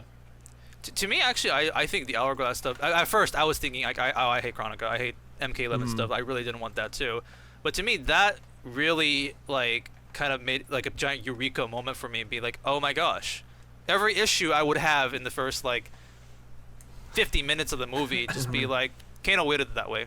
Oh, so that's why there's like a post-apocalypse situation. That's why there's like all this type of shenanigans. So that actually, I had to think of it for a while and be like, oh, yeah, actually. And they did plant the seeds throughout the film, hinting yeah. towards it. Yeah. But yeah, I mean, we should probably talk about Cage Match though, because that's actually the actual that's the actual new latest movie. Legends movie. Yeah. True. Yeah. Are you ready to defend Cage? All right. Am I actually gonna be the? Okay, this time am I actually gonna be the one? We all liked it. Okay. Well, okay. Then we're all in agreement too. I liked it too. Yeah. It would have been funny if like you know, if the guy who's like, yeah, Battle of the Realms is actually good, if that guy was like, no, this one was a bridge too far for me. Well, there is this there's one guy on YouTube. I want to watch his newest video. He just hates Mortal Kombat 1. And he makes so many videos about why he hates Mortal Kombat 1. And it's legit a scrub quote every single time he gets mad about something. And it's so funny. So I wonder if he does hate, like, you know, the new movie too. And we can bring him on the podcast and just let him get really mad the whole time. 4v1, yeah, that'd be so funny. I think I know who you're talking about, True Underdog. I think I know who you're talking about. It's like JR or something or whatever. I forget, but like he's not a very big YouTuber or anything. He's just going off. Never mind. Well, I don't know the actual channel name, but like one of his complaints for MK1, like literally, he's like, I freaking hate that I have to pick two characters. I don't want to play two characters. I want to play the one character. Why am I forced to play two? And then he's like getting hit by the cameo. He like does not know how to block. He's like, this is bullshit. I'm fighting Kano and the opponent. I don't want to fight two characters. And like all of his anger is genuine, but never once does he press the block button. He just keeps getting hit by like laser eye and stuff. Is it IGN like? Is it that Australian dude? I don't know. Are you talking about the one with the mask? Like this guy has no face that I'm talking about. Oh, not Six Erican or whatever. Oh, no. okay. He doesn't show his face. Not this guy, no. Oh, okay. Never mind. I don't know who he is then. Yeah. Yeah, but yeah, no. I thought Cage Match was fun. I thought it was nice. It was nice to see Serena, Kia, and Jataka get the spotlight, and Ashra too being the main character. I mean, like, this is Ashra's year, and I really like that because Ashra is one. Ashra's one of the characters that I've been dying to see come back for a long time.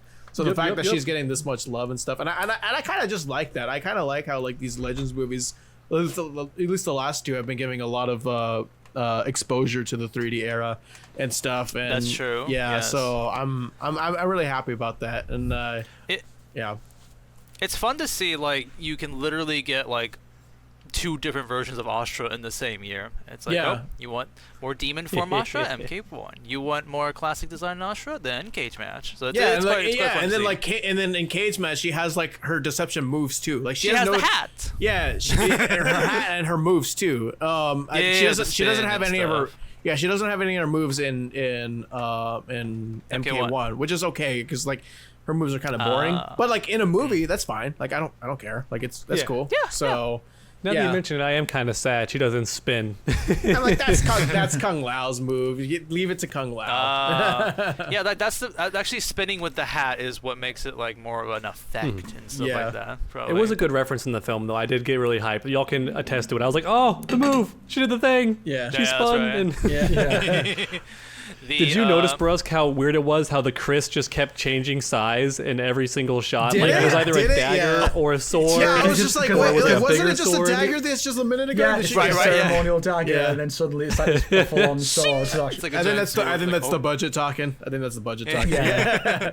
That was so funny. Yeah, but I like how like the OC characters were kind of funny too, and they were kind of like interesting. Like I was rooting for Chuck the entire time, and Chuck became mocap. Chuck became mocap at the end of the movie. Yes. I fucking love that. I was like, oh, that's so funny. I love that. That's so good. Let's go, mocap. What did you think of having a Mortal Kombat thing that has a celebrity voice cameo that's actually quite good in the same year as... I know. When it was good, it was with Serena too. I was just like, this is a really good Serena voice too. I was like, oh, this is actually pretty good. Yeah. And I liked her hair too. I like Serena's hair. Yeah. I want that as a skin. I want that as a cameo. Yeah, I would love that.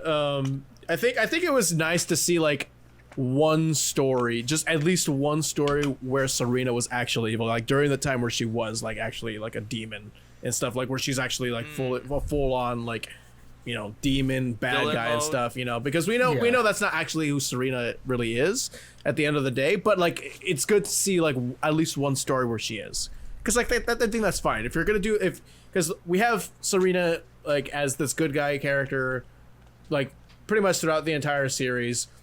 Yeah. And, you know, like, that's always going to be the best version of the character, but I'm okay with having one story where she's not, where like, at a time where she's not. And that's okay with me. So, yeah. I wonder if part of it is because they wanted to focus on Ashra, because if Ashra and Serena are both the Brotherhood of Shadow demon who Redemption. becomes good and quits. That'd be a bit redundant. That's the reason why they probably did it, though. But I mean, like, I never like, even though like the movie's not trying to like, you know, the movie's not trying to approach it in this way to have like Serena be a good guy or anything like that. So I'm okay with that. I'm okay with the direction that they went with Serena's character. But like the way they're doing it in MK1, where they're having two of them, like they're both being of the Order of Light, I think that's cool. Like, there we go. I don't I was think about to mention that actually. That Yeah. If you want like Serena's redemption, MK1 arcade ending. If you want her to be villain, then cage match. Yeah, like Same it's year. just, yeah, it's simple. It's super simple. So, yeah.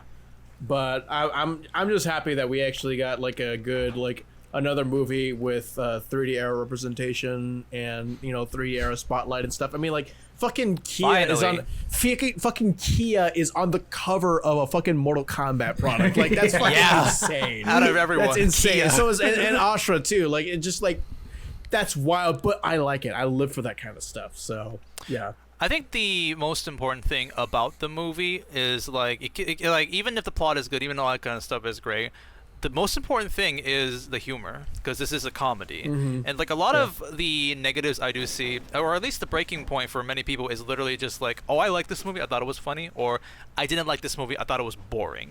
So I think those are like the two sides that I'm seeing right now. That's weird. And I said a lot of people said that they liked it. Like I saw a lot of people say they like. I didn't see anyone say that they didn't like it. But no. well, it's I saw some comments and stuff like that. It also is like 66 point on IMDb, so it seems to be like a bit back and forth and whatnot. Oh, wow. But like I thought it was funny. I thought Johnny Cage. I thought was some great. of the humor didn't land, but like it wasn't that much. It wasn't that much. Like there was some like but it was but it wasn't like MCU like levels of unfunny, you know. So yeah. But and also he is the main character and he's taking up a lot of the spotlight, so there's a lot more of his jokes and banter and stuff. So that's big. You have to carry that throughout the movie. Yeah, it's good. I know a lot of people like they do the typical thing where like, oh, a character dies, that means they were done bad. I'm just like, no, that's fine. Like we're talking about Kia. we're talking about Kia and Jataka here. Come on, man. Like really? Plus they're demons. They can respawn. They're fine. True. You know, they're reset. They're fine. Like it doesn't matter. Like it's They're fine. just another realm basically right now. Yeah. The only thing I found really funny is that meme from Phineas and Ferb where it's like, if I had $1 for every time a demon was killed by a car in this movie, I'd have $2. It's not a lot, but it's kind of funny that it happened twice. That's true. That's true. That car has a higher kill count than a lot of the heroes. All the women in this movie are like hot as shit too. Like, oh, like, whoa, man, Kia, like the like sexy movie. Just oh my god, like the way like the way she's drawn is just like she's fucking like whoa. And like Ashra too. Like I did like Ashra with short hair like that. I'm like I didn't even think about that approach, but I like it. Like she looks really good. Yeah. But and that's actually why I really like the funny large shoulder pads and stuff. It's like it looks funny, but it looks great. I really still like that MK1 mod or Photoshop of her like in the game. Somebody needs to mod it. Somebody needs to mod it, please. Definitely. We even get a cat fight scene for Pete's sake. Like they knew what they were doing. Even if the characters aren't like dressed sexy, it's a sexy movie. Like it just straight up is. I know, right? The scene where Ashra and Kia were fighting and Johnny just in the middle. Oh my gosh, ladies. Yeah. That's hilarious. Also the implication that he thought it was two women getting it on. Oh, that's right. When he first heard the grunting and moaning, he was like, "Oh, are the ladies upstairs getting freaky?" That's like what he thought it was. And then, nope, they're fighting. Like he was totally doing that on purpose when he was like in the middle of the fight. Like he wanted to be in the middle of that. Like he was just staying there. He was staying there. But I'm like, Johnny's doing that on purpose. I know that for sure. But yeah, I mean, we're probably all unanimously in agreement of cage match. But we could probably briefly mention the next Legends movie, which does everybody know what it's called? Are you talking about The Fall of Adinia? Yeah, that one. Yes. It's a fake. It's a fake? Oh, are you serious? I thought it was real. Yeah, literally the writer had to come out and be like, I didn't know about this. I was like, sorry. Oh man, that sounds so cool. That sounds amazing. Fake news. I know. I'm just like, oh man, I wanna see that. That's the kind of movie that I want to see. Damn, that sucks. Yeah, because I didn't even know Can about I- that, but I found about that. I found out about that recently. I'm like, oh shit, okay, I'm excited for this. Maybe down the line, maybe I a wanna couple years share- later, because I want to share one really cool thing. I mean, I'm pretty sure they're gonna make an Adenia themed movie soon, or at least an all lady focused film is probably definitely gonna be like in the works in the future. Yeah. But one thing I love about Cage Match that I'm just now noticing, it's one of the reasons it looks so pretty, aside from the obvious 80s theme. In the previous Mortal Kombat films, the shading is just like black or the same color but darker. In Cage Match, for a lot of these screenshots I'm looking at, the shadows are always a fun, vibrant color. Like the shadows on the characters are like purple or blue or like some fun color, not just black like it was in the first two movies and stuff. And it's why it looks so good, I feel like. Yeah, a Cage Match, honestly, with its art style, kind of is just like, I think probably one of the like best looking out of the Legends films and stuff. Even compared to a lot of the Warner Brother DC films too. It just has Just in general, yeah. Yeah, it's such a great like vibrant like style. I'm just randomly just cutting through like shots that I can just find and stuff. I just randomly chose a screenshot and just like, whoa. It looks so if you pretty. watch it in high quality, like if you watch someone who uploaded like actually good quality of it, or you actually watch it yourself, then don't bootleg it. It's actually a very pretty movie.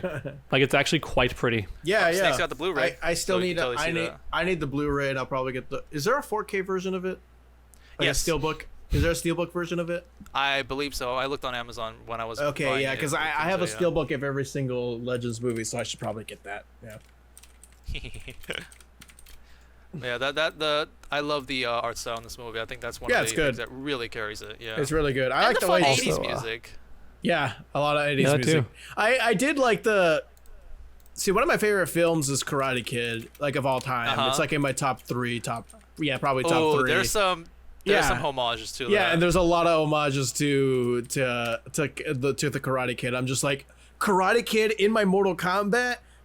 Fucking yes, please, yes. I love all this shit. Please, I'm like, give me more of this. And there was quite a lot of time spent on the Karate Kid kind of inspired scenes and stuff. So yeah, I was really happy about that. I mean, like Karate Kid was one of the things that inspired Mortal Kombat too. So yeah. So I'm when you put Karate Kid in my Mortal Kombat, I'm always going to be happy no matter what. So yeah.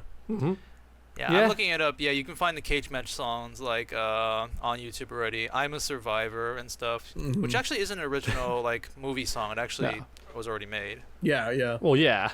I thought that song was just made for the movie. No, that's a famous one. Yeah. Sonic moment. Yeah. Wait, No, what? that's a famous Seriously? that's a I'm famous Survivor song. is actually a really famous song. That's Damn it. that's been along for a long time. I'm a It only has survivor. 20,000 views. Come on, now. It's not that popular. Yeah. It's a classic. It's a classic. But I'm just shocked. Like, and I brought this up before, but I'm really shocked at the lack of Jennifer Grey memes and references because she's in the movie. So we all theorized before that there was going to be a Dirty Dancing reference, like not just a line, but an actual entire moment where maybe Johnny Cage even like and her do a Dirty Dancing thing just out of nowhere, like. But they don't. As a obvious reference, but no, she's just there in name only. That's pretty much it. Yeah. And then you have the reference that only Mortal Kombat fans get. Serena. That's right. Serena. That's right. Like for once, the Legends movies decide, okay, we're not gonna go giant hourglass, giant like one being ending. No, it's just the big twist is, call me Serena. Dun dun dun.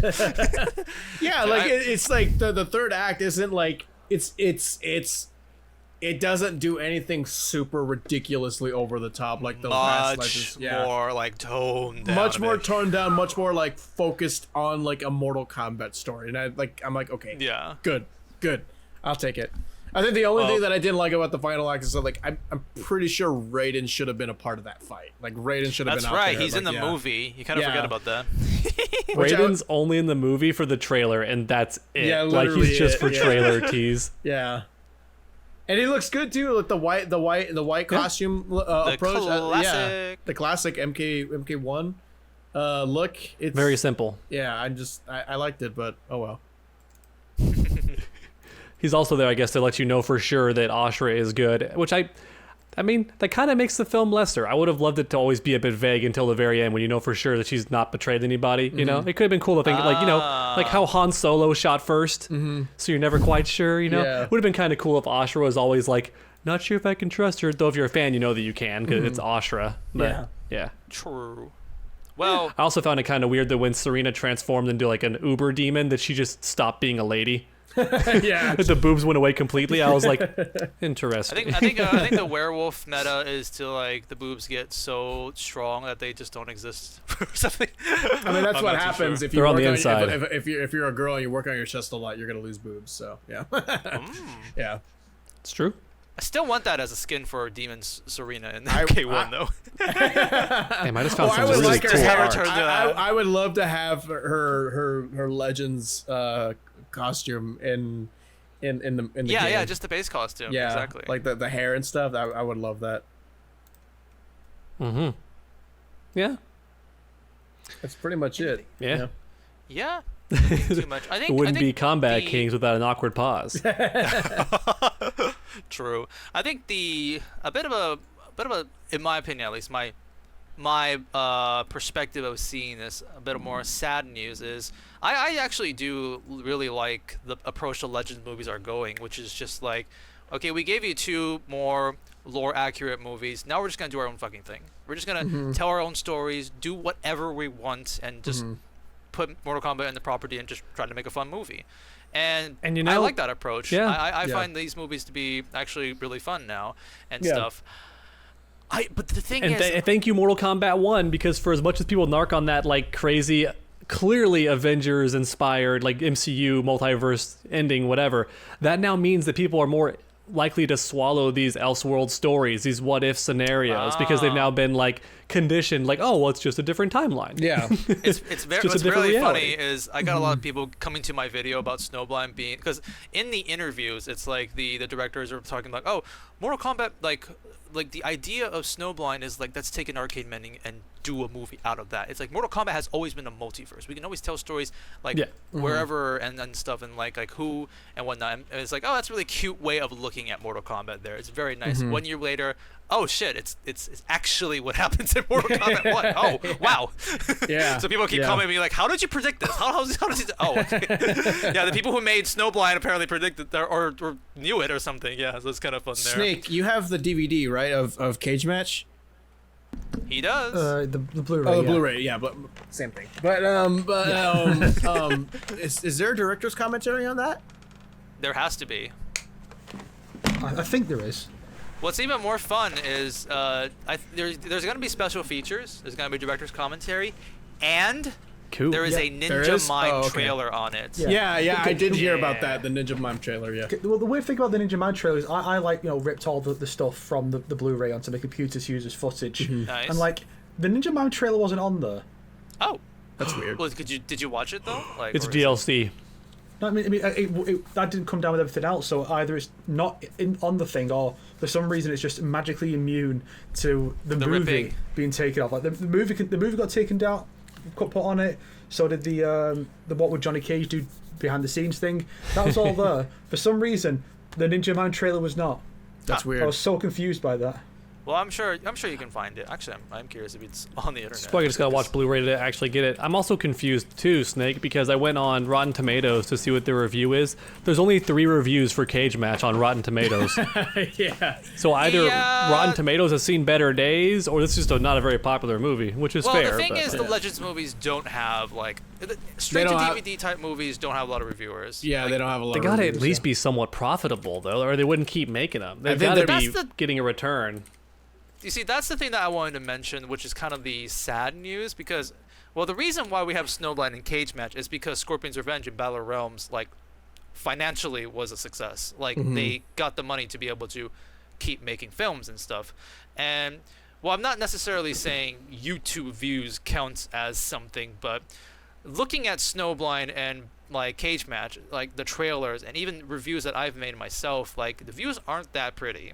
Like, when And- Battle of Realms, that first trailer came out, 1 million views. Bam! Oh my gosh, super hype. was a Oh, good damn, trailer. This is so Yeah. cool.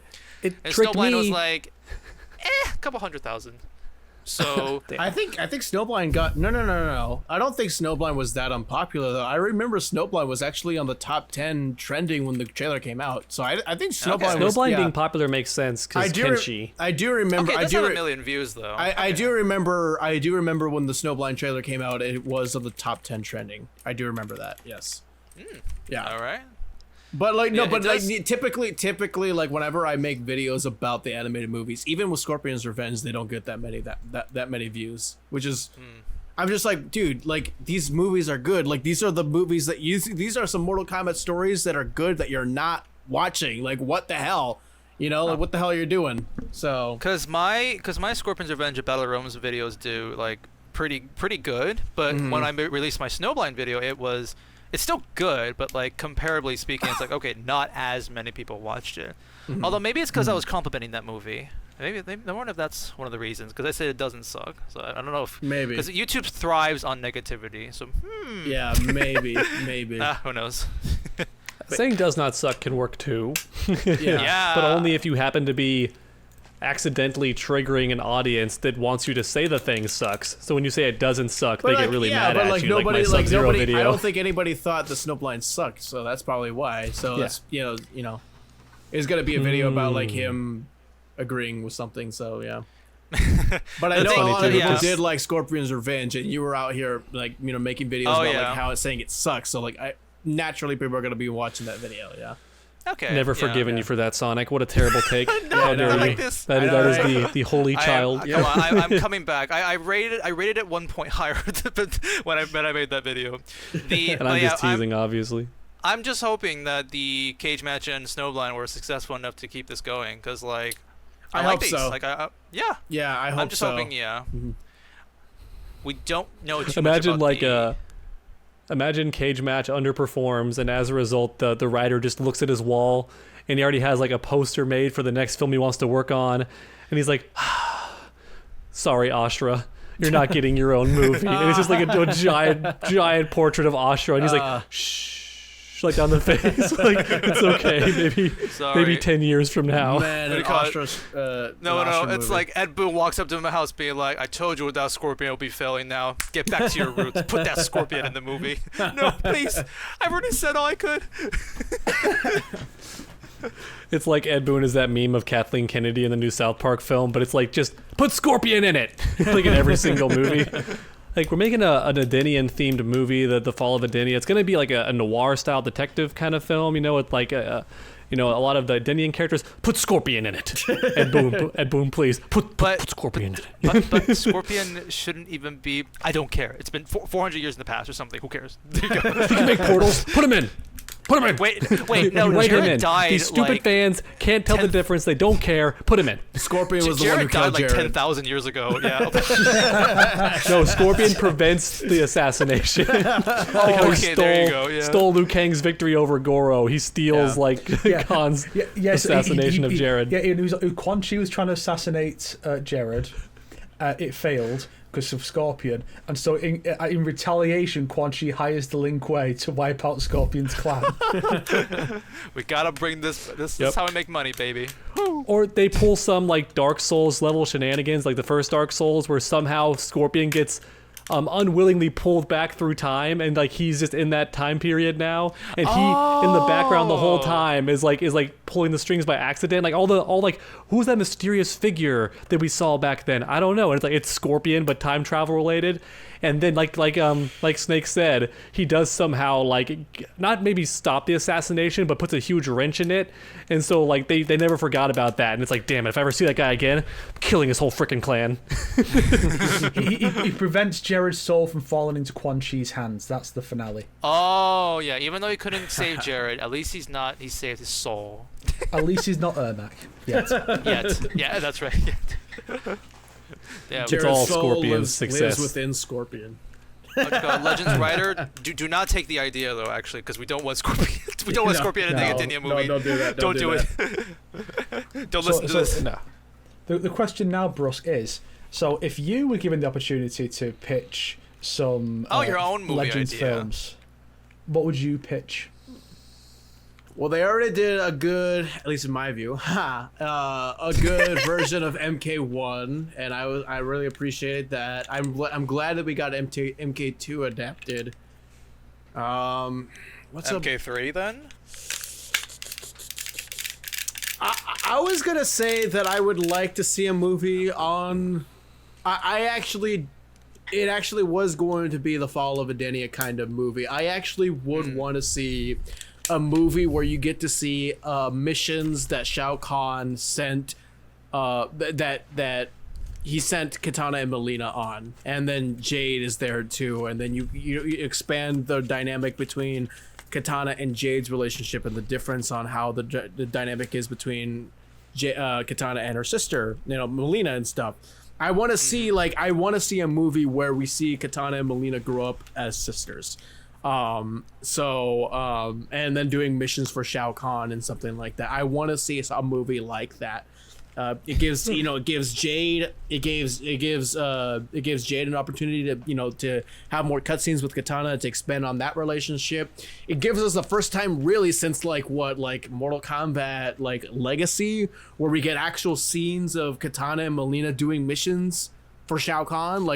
We basically, this is the first time we would get that kind of thing, and then giving also expanding the relationship between Kitana and Shao Kahn. How does that dynamic work? How flesh that out and stuff. We don't really get to see Kahn being a father, Well, if it's Edenia, wouldn't Shao Kahn not have conquered it yet? Wouldn't this still be Sindel and Jaren? Or are you saying this is separate? afterward? But, Okay. So it would be after or something like that. It'd be a movie after that or something like that. So yeah, I would like to see we never really get to see an extensive story on how Shao Kahn is as a father figure to his daughters and stuff. So I would like to see something like that.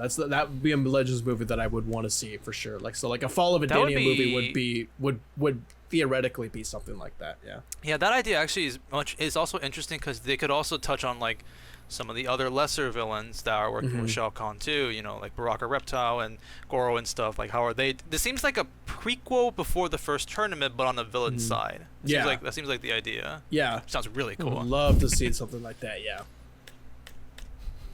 Yeah. I like that idea. That'd be fun. Yeah, that question was. I would love to see a Deadly Alliance, but it's got to have really good writing to make it work. So otherwise, it'd just be a gore flick. All the heroes would die. Because that's pretty much what happens in Deadly Alliance. Everyone fucking fails. Yeah. But if it was written really dramatically, we're talking Captain America Civil War level writing with betrayals and crazy reveals and stuff like that. That would be awesome if it was done well and it had emotion and a personality to it. I could see a Deadly Alliance film where it's just dark and they lose at the end being really good. Could be super interesting. Yeah, that would be nice. I would like to see them also adapt some of the 3D game stories too, a Deception story, Deadly Alliance. Deadly Alliance would be nice. I would start with Deadly Alliance for sure. When's the Havoc movie? Mortal Kombat 1 Havoc. Mortal Kombat 1 just him being angry the whole time. Mortal Kombat 1 for the Aftermath, expansion pack. Yeah. I want to get the Legends version of Havoc.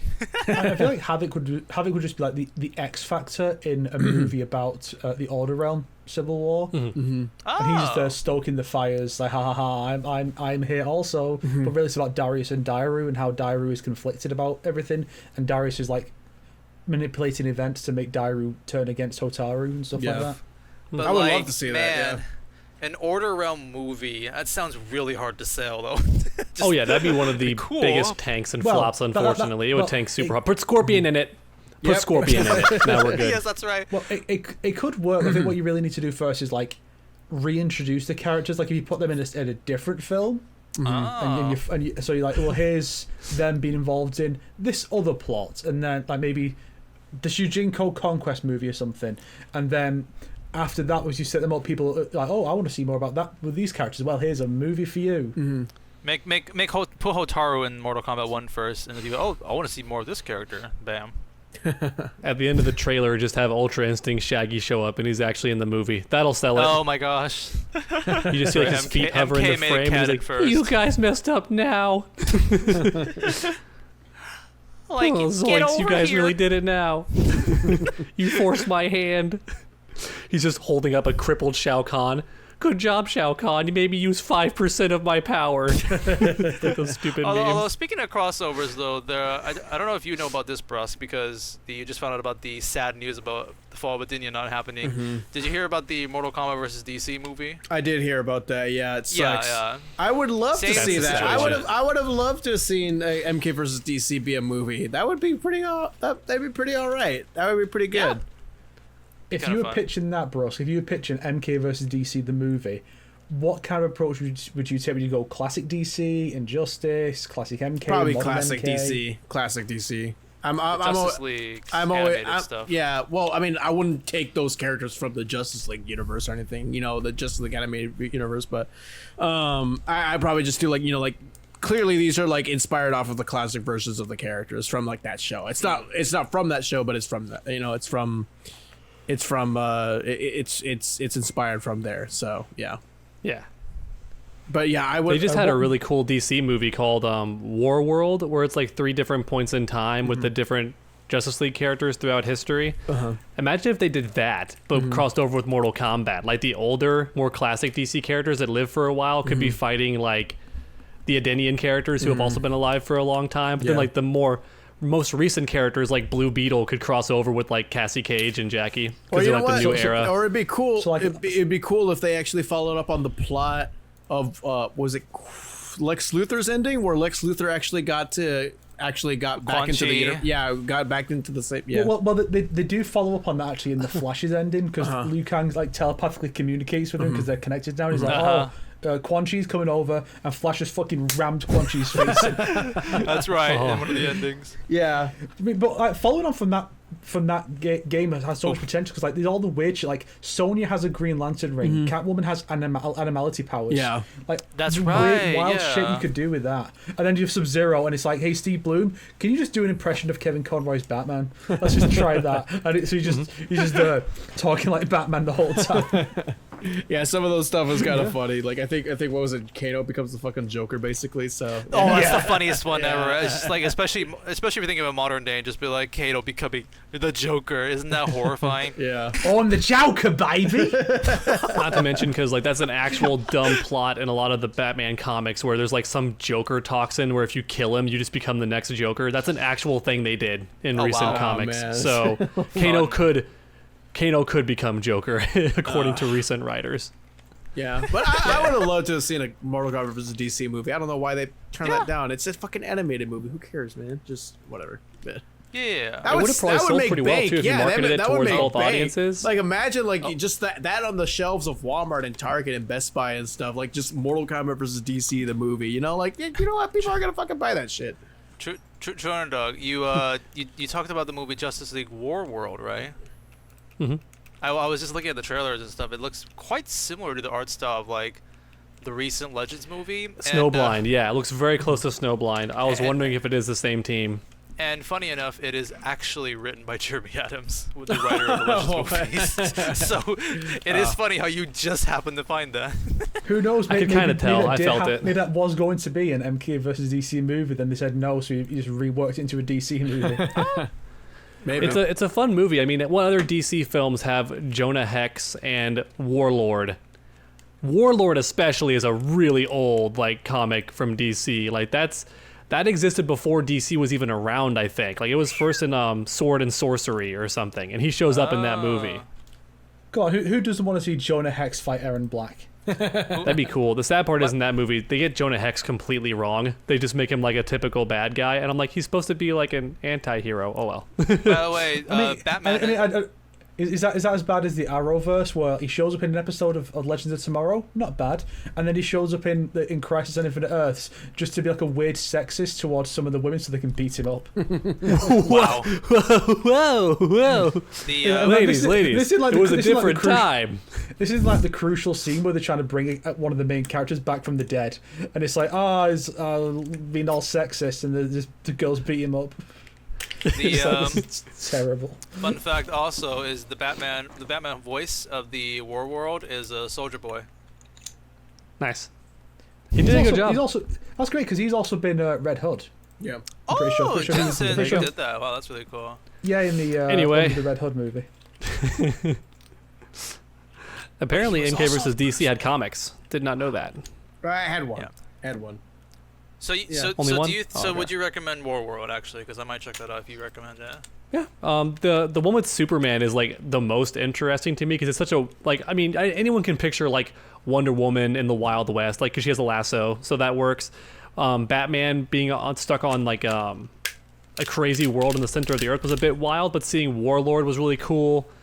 But the Clark Kent one is super interesting. It's like black and white, and it's set in like that movie style when everybody was scared of alien invasions, and like Clark doesn't know that he's an alien, so like they're trying to actually find aliens that are invading, and it has that old like that classic alien movie film. It even has like the like sound in the background and stuff. But it's actually kind of creepy because they all doubt each other because they know the aliens can shapeshift. So it's got an element of The Thing, like John Carpenter's The Thing in there too, and it's just kind of cool.